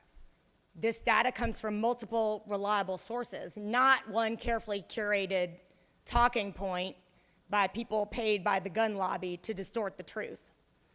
No. This data is from the CDC and the FBI, from the UN and the OECD, and peer-reviewed studies, peer-reviewed and replicated from institutions like Harvard, Johns Hopkins, the University of Washington, and many other elite institutions. So because of all that, we know that, first, our country, America, has a crime rate that's widely similar to other developed countries. But when you get to guns, it's a different story. We are less than 5% of the world's population, and own 45% of the world's guns. So our homicide rates are 7 times greater than Canada, 22 times greater than the European Union, and 23 times greater than Australia. When a gun is involved, assaults lead to more homicides, and victims of domestic violence are 5 times more likely to die. And guns are not even effective in reducing harm, which is the argument advanced by this legislation, or one of them. Using FBI data, 8 times more people were shot and killed in an argument than by civilians trying to stop any crime. The vaunted good guy with a gun, 8 times less effective. 8 times less effective than the number of people shot and killed in an argument. And a study in Philadelphia found that the odds of an assault victim being shot are 4.5 times greater if that person was carrying a gun. But let's look closer to home for a minute. In 2014, the General Assembly passed and Governor Deal signed a bill to obliterate many common sense gun regulations in Georgia, allowing people to carry guns in more places and limiting law enforcement's ability to determine if the gun was carried lawfully. In case you don't remember, let me remind you that a talking point at that time was, what distinguishes a good guy with a gun from a bad guy with a gun is a carry permit, the very thing we are now moving to do away with. At that time, law enforcement warned that this would inhibit their ability to protect our communities. Democrats in this chamber warned that this law would increase gun violence. And despite proponents, extremists I would call them, toting signs that said, "Guns save lives," predictably, more guns on the street killed more Georgians since 2014. All those warnings have come true. The gun homicide rate in our state has risen 40%, 2013 to 2019. In fact, the gun homicide rate spiked right after we passed that Guns Everywhere law, 35% between 2013 and 2016 alone, over a third more gun deaths after the so-called Gun Save Lives bill was signed into law. The facts are just not debatable. More guns out in the community did not make us safer. A lot more people died. What we should be doing to protect ourselves, each other, and our communities is pass legislation with proven effects to help us reduce these abysmal figures and tragic stories. Laws that have been implemented in other states, they've been upheld by the courts and deemed constitutional and have reduced gun deaths in those states.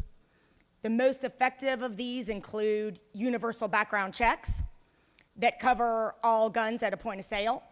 Good news, we'll get to vote on that, Senator from the 48th Amendment. So I look forward to that being swiftly adopted. Mandatory wait periods, strengthening our weapons license by requiring gun safety training, implementing bans on assault weapons and high-capacity magazines, pass laws that safeguard children. Last year I filed SB 146. That would require safe storage to cut down on accidents and requiring guns to have child-proofing features.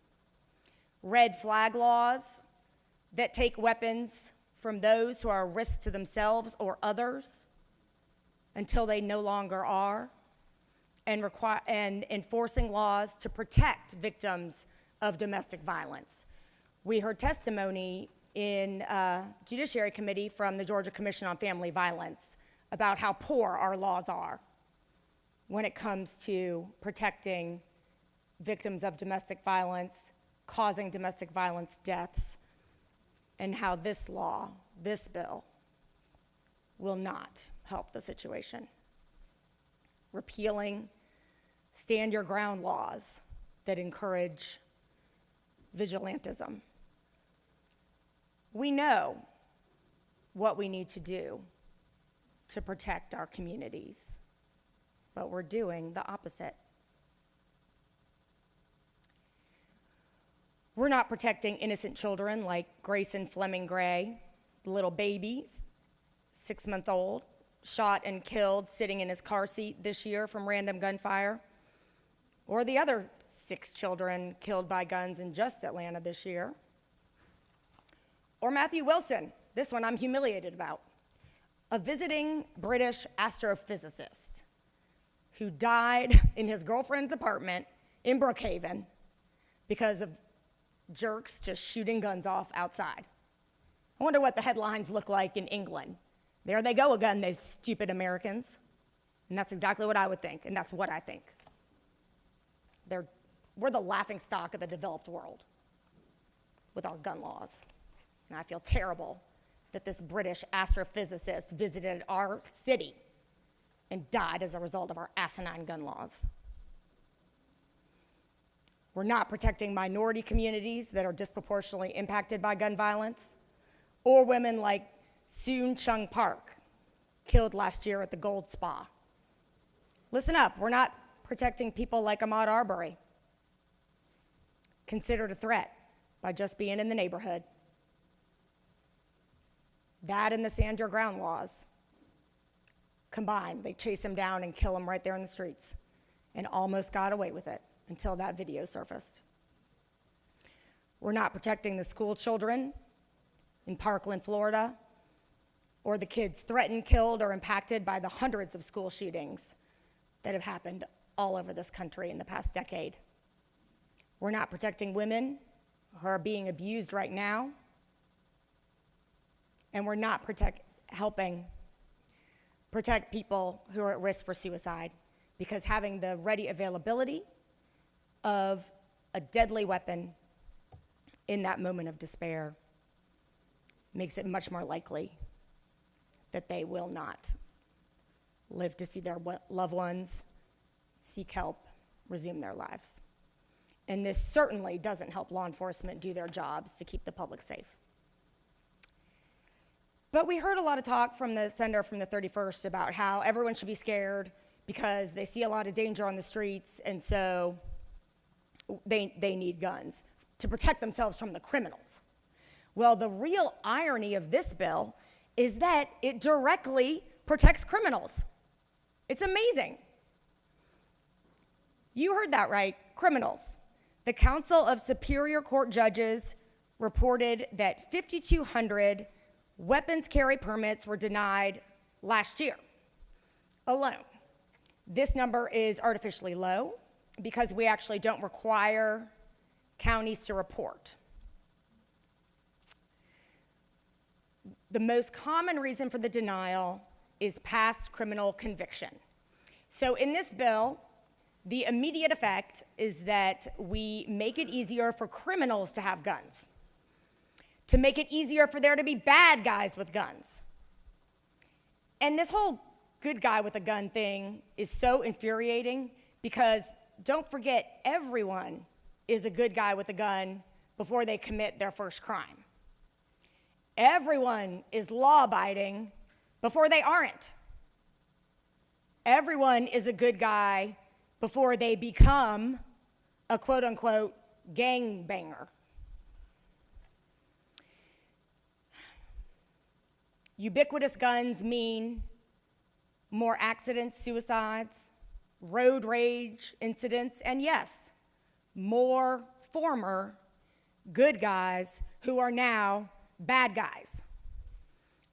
This law, this bill, creates and nurtures the bad guys. In fact, all of our lax gun laws create and nurture the bad guys. And that is the real tragedy of this bill. Thank you, Mr. President. I'm happy to answer questions or yield the ball. Chair recognizes the senator from the 10th with a question.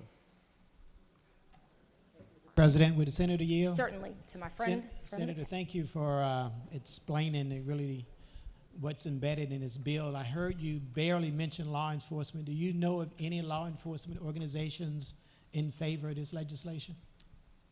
I did not hear of any that were in favor of it, Senator. Senator Further Yield? I do.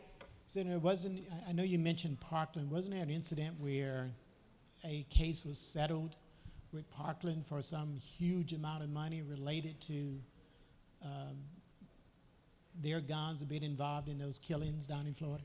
You know, that does ring a bell. I can't remember the specifics, but I will tell you that one case like that that's very interesting to me is that we paid out, American taxpayers paid out a huge amount to the victims of the Charleston church, the Mother Emanuel church massacre. Because of the way our laws are set up that, like this, purposely disallow safety checks. That guy, Dylan Roof, got a gun, the background hadn't come back, the check hadn't come back, and because of the stupidity of our laws, when the background check hadn't come back, they said, well, you gotta give him the gun. And we paid out millions of dollars and all of us paid for it. And we had a horrific incident where these worshipers were all murdered. And we all paid for it too. Thanks. Yeah. Senator Further Yield? Yes, Senator. Senator, I believe the amount that was reported was in the order of $70 million that a gun manufacturer settled with the victims. Oh, are you talking about Remington and Sandy Hook? That's correct. That's what you're talking about. Okay, yes, that did just happen, Senator, yes. Senator, this legislation, is there any provision in here to stop the illegal transfer or even the trafficking of weapons in this country? I see nothing like that, and actually, let me just additionally mention that I can't remember the exact statistic, but we are one of the biggest feeder states of illegal guns to other states, and they are then subsequently used in crimes. So there's nothing in this that would help that. No, it would make it worse. Senator Further Yield? Yes, Senator. Senator, is there anything in this legislation that talks about gun safety in terms of putting mechanisms on guns so that kids cannot easily use these weapons? Nothing, Senator. Have any reason why none of that? I heard you mention a political season. Do you know any reason why they wouldn't have, in fact, if they are very interested in protecting rifle gun ownership, that they will have these kind of mechanisms in place? That's right. These things are widely popular among the general public. They obviously make sense. And unfortunately, as I mentioned in my remarks, we have a majority that, it depresses me to say, is enthralled to gun extremists. Thank you, Senator. Chair recognizes the senator from the 17th with a question. Does Senator Yield? I do. I want to ask you about the amendment you spoke on. Do you have it in front of you? I don't. Well, I can tell you the amendment has these exceptions where, there you go. Starting on line 27, all the way through line 66. Do you see that? Yes. And you I mean, signed kind on of. I didn't get to read the whole thing right now, but. You signed this amendment, correct? Yes. So you're familiar with it? I mean, I did not. I signed it a long time ago, and I have not read it in the last 2 weeks. So I probably can't speak to everything if you're going from line 28 to 72. All right, do you further yield? Yes. Lines 27 through 66 are these exceptions to where in these private sales, someone would not have to go through the background check process, correct? I think there may be something in there about antique guns and collecting. I think I heard the senator from the 48th speak to that. And so who is to decide whether or not these exceptions would apply to you? How is someone to know whether or not they made an exception? Well, Senator, what I would say is that there was ample opportunity to ask the senator from the 48th questions when she was up here, and no one took that opportunity, and this isn't my amendment, so I'm not prepared to answer all your questions about it right now. Do you further yield? Yes. And so is your name on the front of this amendment? I already explained that. That's a yes? It appears to be, yeah. I signed it a while ago, like I said, and I have not read it in the last 10 days or so. So no, I'm not prepared to. Maybe the senator from the 48th, you guys could have a private conversation. Do you further yield? Certainly. Do you believe there should be certain exceptions to where a background check would not be required for private transfers of guns? If there's some collector's item or something, I can see where that would make sense. Do you further yield? Yes. So how is someone to decide whether or not they meet that exception that you just made? They would need to look at the law as it relates to antique firearms. So it's up to the individual to decide whether or not the law would apply to them? Well, no, I mean, just like any law, it's not what they think, it's what is the law. Just like, you know, any law that we have. I mean, you, as we know, as attorneys, ignorance is no defense of the law, so it is up to each and every citizen to avail themselves of the correct law and follow it. Do you further yield? Yes. With an amendment like this, only the good guys would actually follow the law, correct? Well, here we actually have some in this underlying bill. We have bad guys trying to follow the law. 5,200 criminals who actually went to try to get their weapons carry permit. So. Do you further yield? Sure. And so under the amendment, someone has to decide whether or not they meet an exception in advance and decide whether or not they'll actually perform a background check, correct? I would say that that would be the case for deciding, availing oneself of all laws. Like someone has to decide if they need to get a hunting license. You know, I mean, that's just routine part of being part of society. And the same, somebody has to decide whether or not they want to get a concealed carry permit now, correct? They should be following the law as it relates to concealed carry permit. Of course, we make that law very difficult to enforce on purpose. We could save a lot of bloodshed were we actually to allow our law enforcement to do their jobs. Do you further yield? Yes. Can law enforcement stop someone and ask them whether or not they have a concealed carry permit? I don't believe they can. Do you further yield? Yes. And for the over 5,000 people you said that applied for a concealed carry permit did not get one in the state, is that the number you used? I think it was, if memory serves, 5,200 or 5,300 last year alone, and that is an undercount because of we don't have the requirement for counties to submit the data. And those are people that, even under this bill, still cannot legally possess a firearm, correct?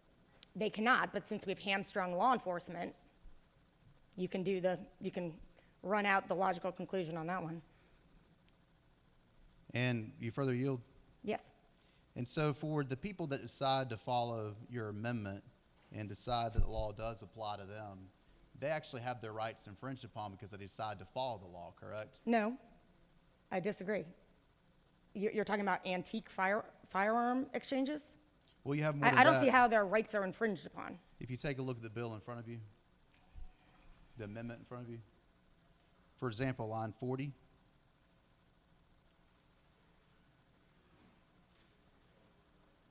I don't see the infringement. No further. Do you continue to yield? Yes. Chair recognizes the senator from the 36th with a question. Thank you, Mr. President. Does the senator yield? Yes, I do. Senator, you have portrayed, isn't it true, some harrowing examples of firearms death, firearm violence in our society. Isn't that true? It is. And you have in particular provided harrowing details about the incidence of the increase in gun violence here in our state. Yes. Since the laws were loosened and the guns everywhere law That's is correct. all over Georgia. Isn't that right? Sad, predictable, but yes, sad to say, yes. And of particular note, do you recall under a Republican administration in Washington where it was actually written into the law, it prohibited, where we were prohibited from gathering and keeping statistics and studying the incidence of gun violence? Yes, you were talking about the Dickey Amendment. And Jay Dickey, before he died, wrote an op-ed where he said, oh, big mistake. Shouldn't have done that. And that was because the gun extremist lobby kicked into action because they knew that if data were collected, it would demonstrate that people are not safer when they have guns. They're not safer in their house. They're not safer with their boyfriend. They're not safer on the street. And that more guns lead to more deaths. So they didn't want it studied. Because they want to sell more guns. Exactly. and isn't it true that those who make massive amounts of money on manufacturing and marketing firearms have been proven to do it in ways to appeal to machoism, and owning a gun makes you a man? Haven't we seen those ads that the gun manufacturers, isn't it true, Yes. are using to promote I agree with guns, you, Senator. ownership, I agree gun with you. use? And actually, to the senator from the 10th point, that is gets into what the high dollar Remington settlement was about, where Remington was forced to pay out because of those type of ads appealing to mentally deranged young men. So, according to the facts that you provided, it's true, is it not, that gun violence through the roof in Georgia? True. Some of the laxest gun laws in the country here in Georgia. True. And we reap the bloody harvest, isn't it true? We see the senseless deaths. We do. From this ill-considered policy that's bowing, is it not true, to a very extremist, tiny sector of people who are pushing this guns everywhere policy. Isn't that true? It is true. And if you could explain to us again what our officials have reported to us when they are reviewing applications for gun permits. What are the numbers on those who are declined access to a permit because for good, valid reasons that are in the law? That's correct. So I don't have in front of me, when we were in committee, I had the past 5 years or so in front of me from the Council of Superior Court Judges, who of course manage the weapons carry license process in the probate courts. And so, but last year it was 5,200 denied. Actually, it might have been 2020, because 2021 is coming in right about now in the next couple months. So actually I misspoke, it was 2020. And 5,200 were denied, and by far the most common reason is criminal conviction, felonies, and domestic violence. So it's not really a stretch, is it, Senator, to say that voting for this bill, as it's been presented here, continues the bloody trail of people injured and killed with gun violence here in our state? And truly, couldn't it be said, the blood is on the hands of those who vote for this type of legislation, who sign it into law, and who promote it? Is that not true? I think that's true. Thank you. Chair recognizes the senator from the 27th with a question. Thank you, Mr. President. Senator Yield. Yes, I yield. You referenced a law change. I think the previous senator referred to it as the Guns Everywhere bill. I was not in the chamber at that time. Can you remind me what year that was? 2014, I believe. 2014, thank you. Do you further yield? Yes. We've had skyrocketing crime in this state, and particularly in our capital city and the areas surrounding it in the last 12 months. Isn't that true? Well, actually, I do have a chart on county variations in crime rates right here. Homicide rates, and you will find when you look at it that actually McDuffie County has the highest gun death rate, followed by Crisp County and followed by Crisp County. That's year over year. From what years are you looking at there, Senator? I'm not sure. It's just from this most recent compilation, age-adjusted gun death rate per 100,000.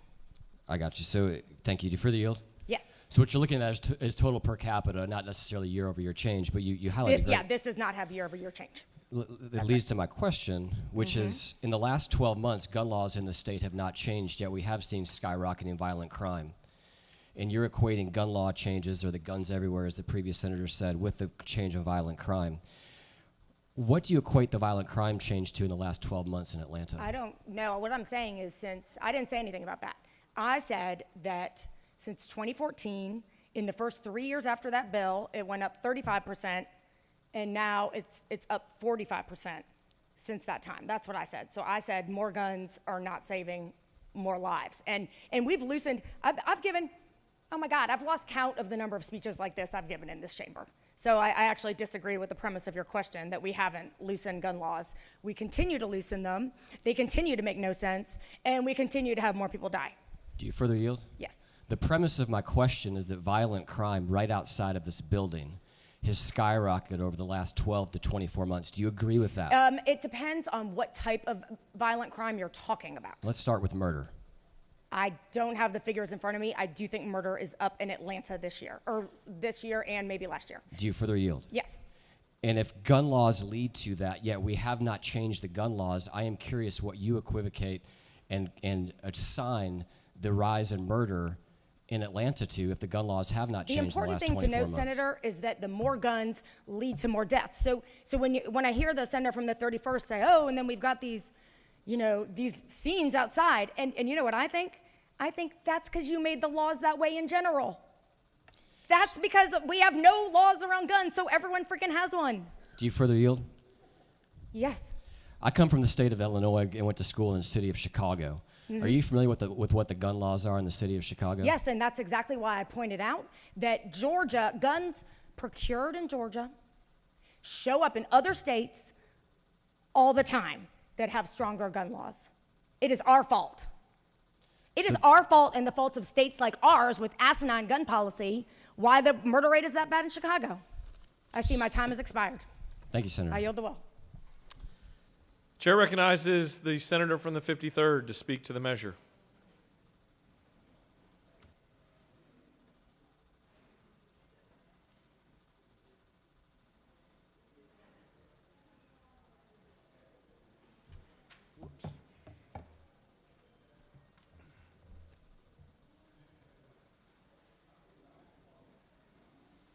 Thank you, Mr. President. I'm going to simplify this for you. I'm going to Chickamauga this for you. Now, I have several vehicles at my house, and I have realized that the vehicle doesn't have the accident. It's the person driving the vehicle that has the accident. And in my house, I have lots of guns. And my son is a gun fanatic, by the way. He can identify a gun, vehicle, airplane, like that. He's just a real boy, if you know what I mean. So, not one of my guns has shot anybody, killed anybody, has been used in a bad situation because of our ability to train, to prepare, to keep safe those guns. And not a single gun that I know has ever killed anybody, shot anybody, injured anybody. It's the person behind the gun, it's not the gun. And gun laws are only for law-abiding citizens. That's the only ones. Because the criminal person, the bad guy, does not abide by laws. That could be a big surprise for many of you, because it's the truth. And I want to end by just thanking all the people working on this issue. The National Rifle Association with Wayne LaPierre and Raymond White, and the Georgia Carry, now called the 2A Association, for their leadership as well, with Ron Mahoney and Stephen Lofton. And all of you that work to make sure that we keep our Second Amendment, the right to bear arms, for each and every one of us. Thank you, Mr. President. I yield the will. Chair recognizes the senator from the 28th to speak to the measure.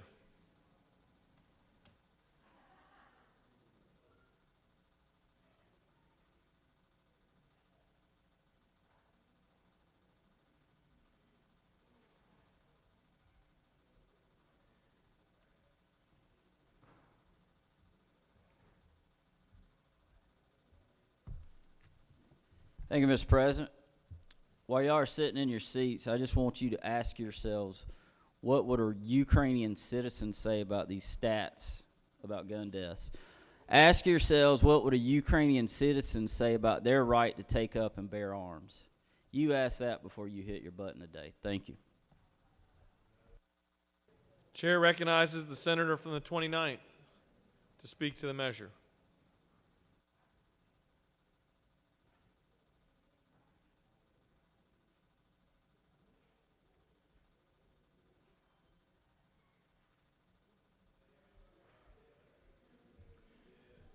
Thank you, Mr. President.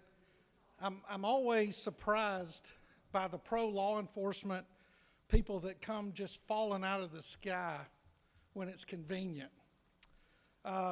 It's perplexing, and I hope at some point, if I continue to be reelected, at some point I'll understand the chemistry. But one thing I do know, and I agree with the senator when she said that 5,200 individuals were denied the right to carry a permit in the state of Georgia, based on the report she received from the Superior Courts. And if the senator from the 31st legislation passes, those 5,200 individuals, if they go to a retail store and they attempt to purchase a firearm, they will once again be denied, because this legislation does not prevent those retailers from running background checks through GCIC and NCIC so that they get the information from the state law enforcement community and the federal law enforcement community. And as a father who grew up in a home with 2 young kids that I was responsible for by myself, I will admit that there were firearms in my home. And I will admit that my children saw firearms. And I will admit that I raised my children to treat firearms like a venomous snake. They did not touch them. They did not touch mine. When they got old enough, I went out and bought each one of them a BB gun. I bought them safety glasses, and I bought them targets. And I raised my children how to deal with firearms. We read the articles about children dying in firearm deaths, and the responsible party of that is not a gun manufacturer, it's not a retail seller, but it's a mother and a father who did not appreciate the danger of a weapon that they left in control of children who had absolutely no training. And sadly, these children's lives ended. And sadly, to be the mean guy that I am, I hope every parent is prosecuted. They sacrificed their child for their irresponsibility. And I heard someone talk about the bloody trail caused by gun deaths. Let me tell you where that bloody trail leads. That bloody trail leads to the feet of those who protect criminals. It leads to those who promotes the legalization of more drugs, including marijuana. It leads to the feet of those elected officials who ignore victims' rights and who support releasing violent individuals from prison.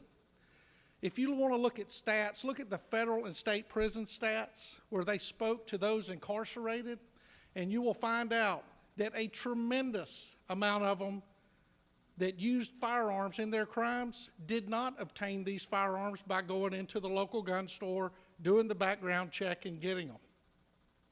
So if you want to bring peace to your community, especially Atlanta, where criminals are coddled and treated as if they're victims, these individuals that the senator spoke about, this gentleman from England who was hit by a stray bullet, I promise you that there's a very, very good chance this was not some some citizen who legally owned a firearm who decided to stand out in the middle of Atlanta, Georgia, and fire rounds indiscriminately around the city. If we're going to talk about something from this well as important as firearms in the Second Amendment, let's be honest about it. Let's don't try to come up with all these, these ideas that we try to twist and turn to fit our narrative. Guns kill people when they're in the hands of irresponsible people and criminals. I can testify today 100% that my firearms are secure at home. And I checked this weekend, and I'm proud to report that my firearms have not shot at or into anybody. They are fine because they are owned by a responsible gun owner who passes a background check. The last gun I purchased, I had to wait, and I was fine doing that because I know the system works.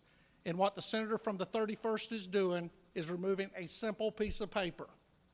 And please, in the future, when you reference my profession, do me a favor and go by and ask me a question or ask one of my brothers and sisters who do the job what their opinion is. Thank you, Mr. President. I yield the well. Chair recognizes the pro tem to speak to the measure.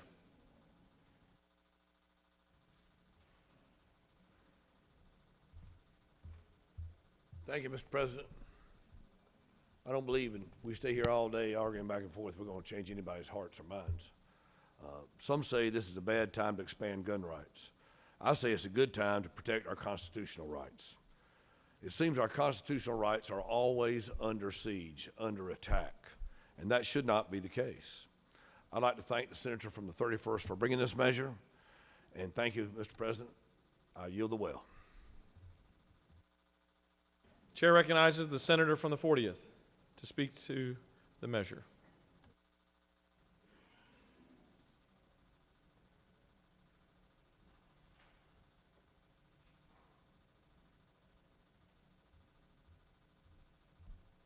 Thank you, Mr. President, my colleagues in the Senate.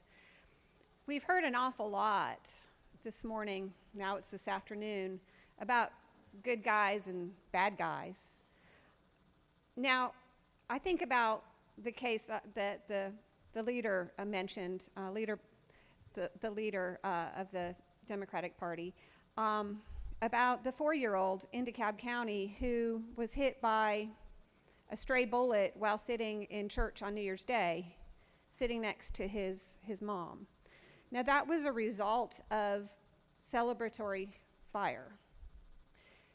So the person who shot that bullet into the air, is that a good guy or a bad guy or just a guy? I happen to think that's probably just a guy who didn't know what happens to that bullet after it's shot into the sky.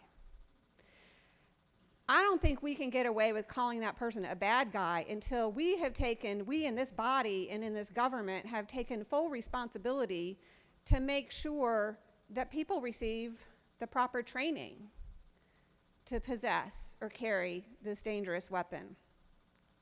And my very first bill that I filed when I got elected to this chamber was a repeal of the campus carry legislation. When I was listening to a news story about this bill, one of the students kind of disagreed that we should repeal that legislation, but this young person said, but if we're going to carry guns on campuses, then maybe we should at least be required to have some training. So that got me thinking, and I started having conversations with legislators, with senators around this chamber, and you know what? I found a lot of support for the idea of requiring training for people who want to carry a firearm.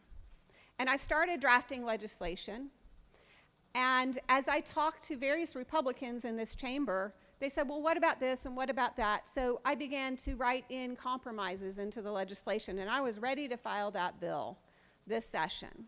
I was excited about it. But when I went back to those people that had supported me, they said they couldn't support me anymore because of this bill. Because we were taking away the permitting, so how could we require training? And all that support for that effort that I had worked for at least a year on just fizzled away. Now, we haven't always been this way about gun laws. I pointed out earlier this morning that in 2010, this body actually voted to make licensing stronger. Before 2010, I think this is something that most people don't know. Before 2010, you could open carry a long gun or a handgun without a license. But that changed in 2010 when this body passed a law that said now you have to have a license to open carry a handgun. That was 12 years ago. A lot has changed in 12 years, and it's not because guns have gotten safer. If we had enacted training 12 years ago, then maybe guns would have gotten safer, but we've done nothing. After the Parkland shooting, I went and spoke to a group of high schoolers, And you can imagine they were upset. They were scared. They have seen so many of these shootings. Sandy Hook, Parkland, Orlando, shootings in Walmart, shootings in grocery stores. They didn't feel safe. This is the generation that began to have to do armed intruder drills in school, and those drills in themselves were traumatic. And what they said to me is, why aren't the lawmakers doing more instead of less? So this morning I ask you that same question.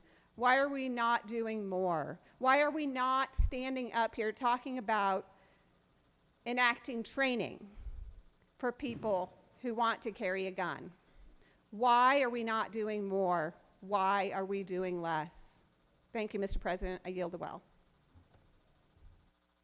Chair recognizes the senator from the 17th to speak to the measure.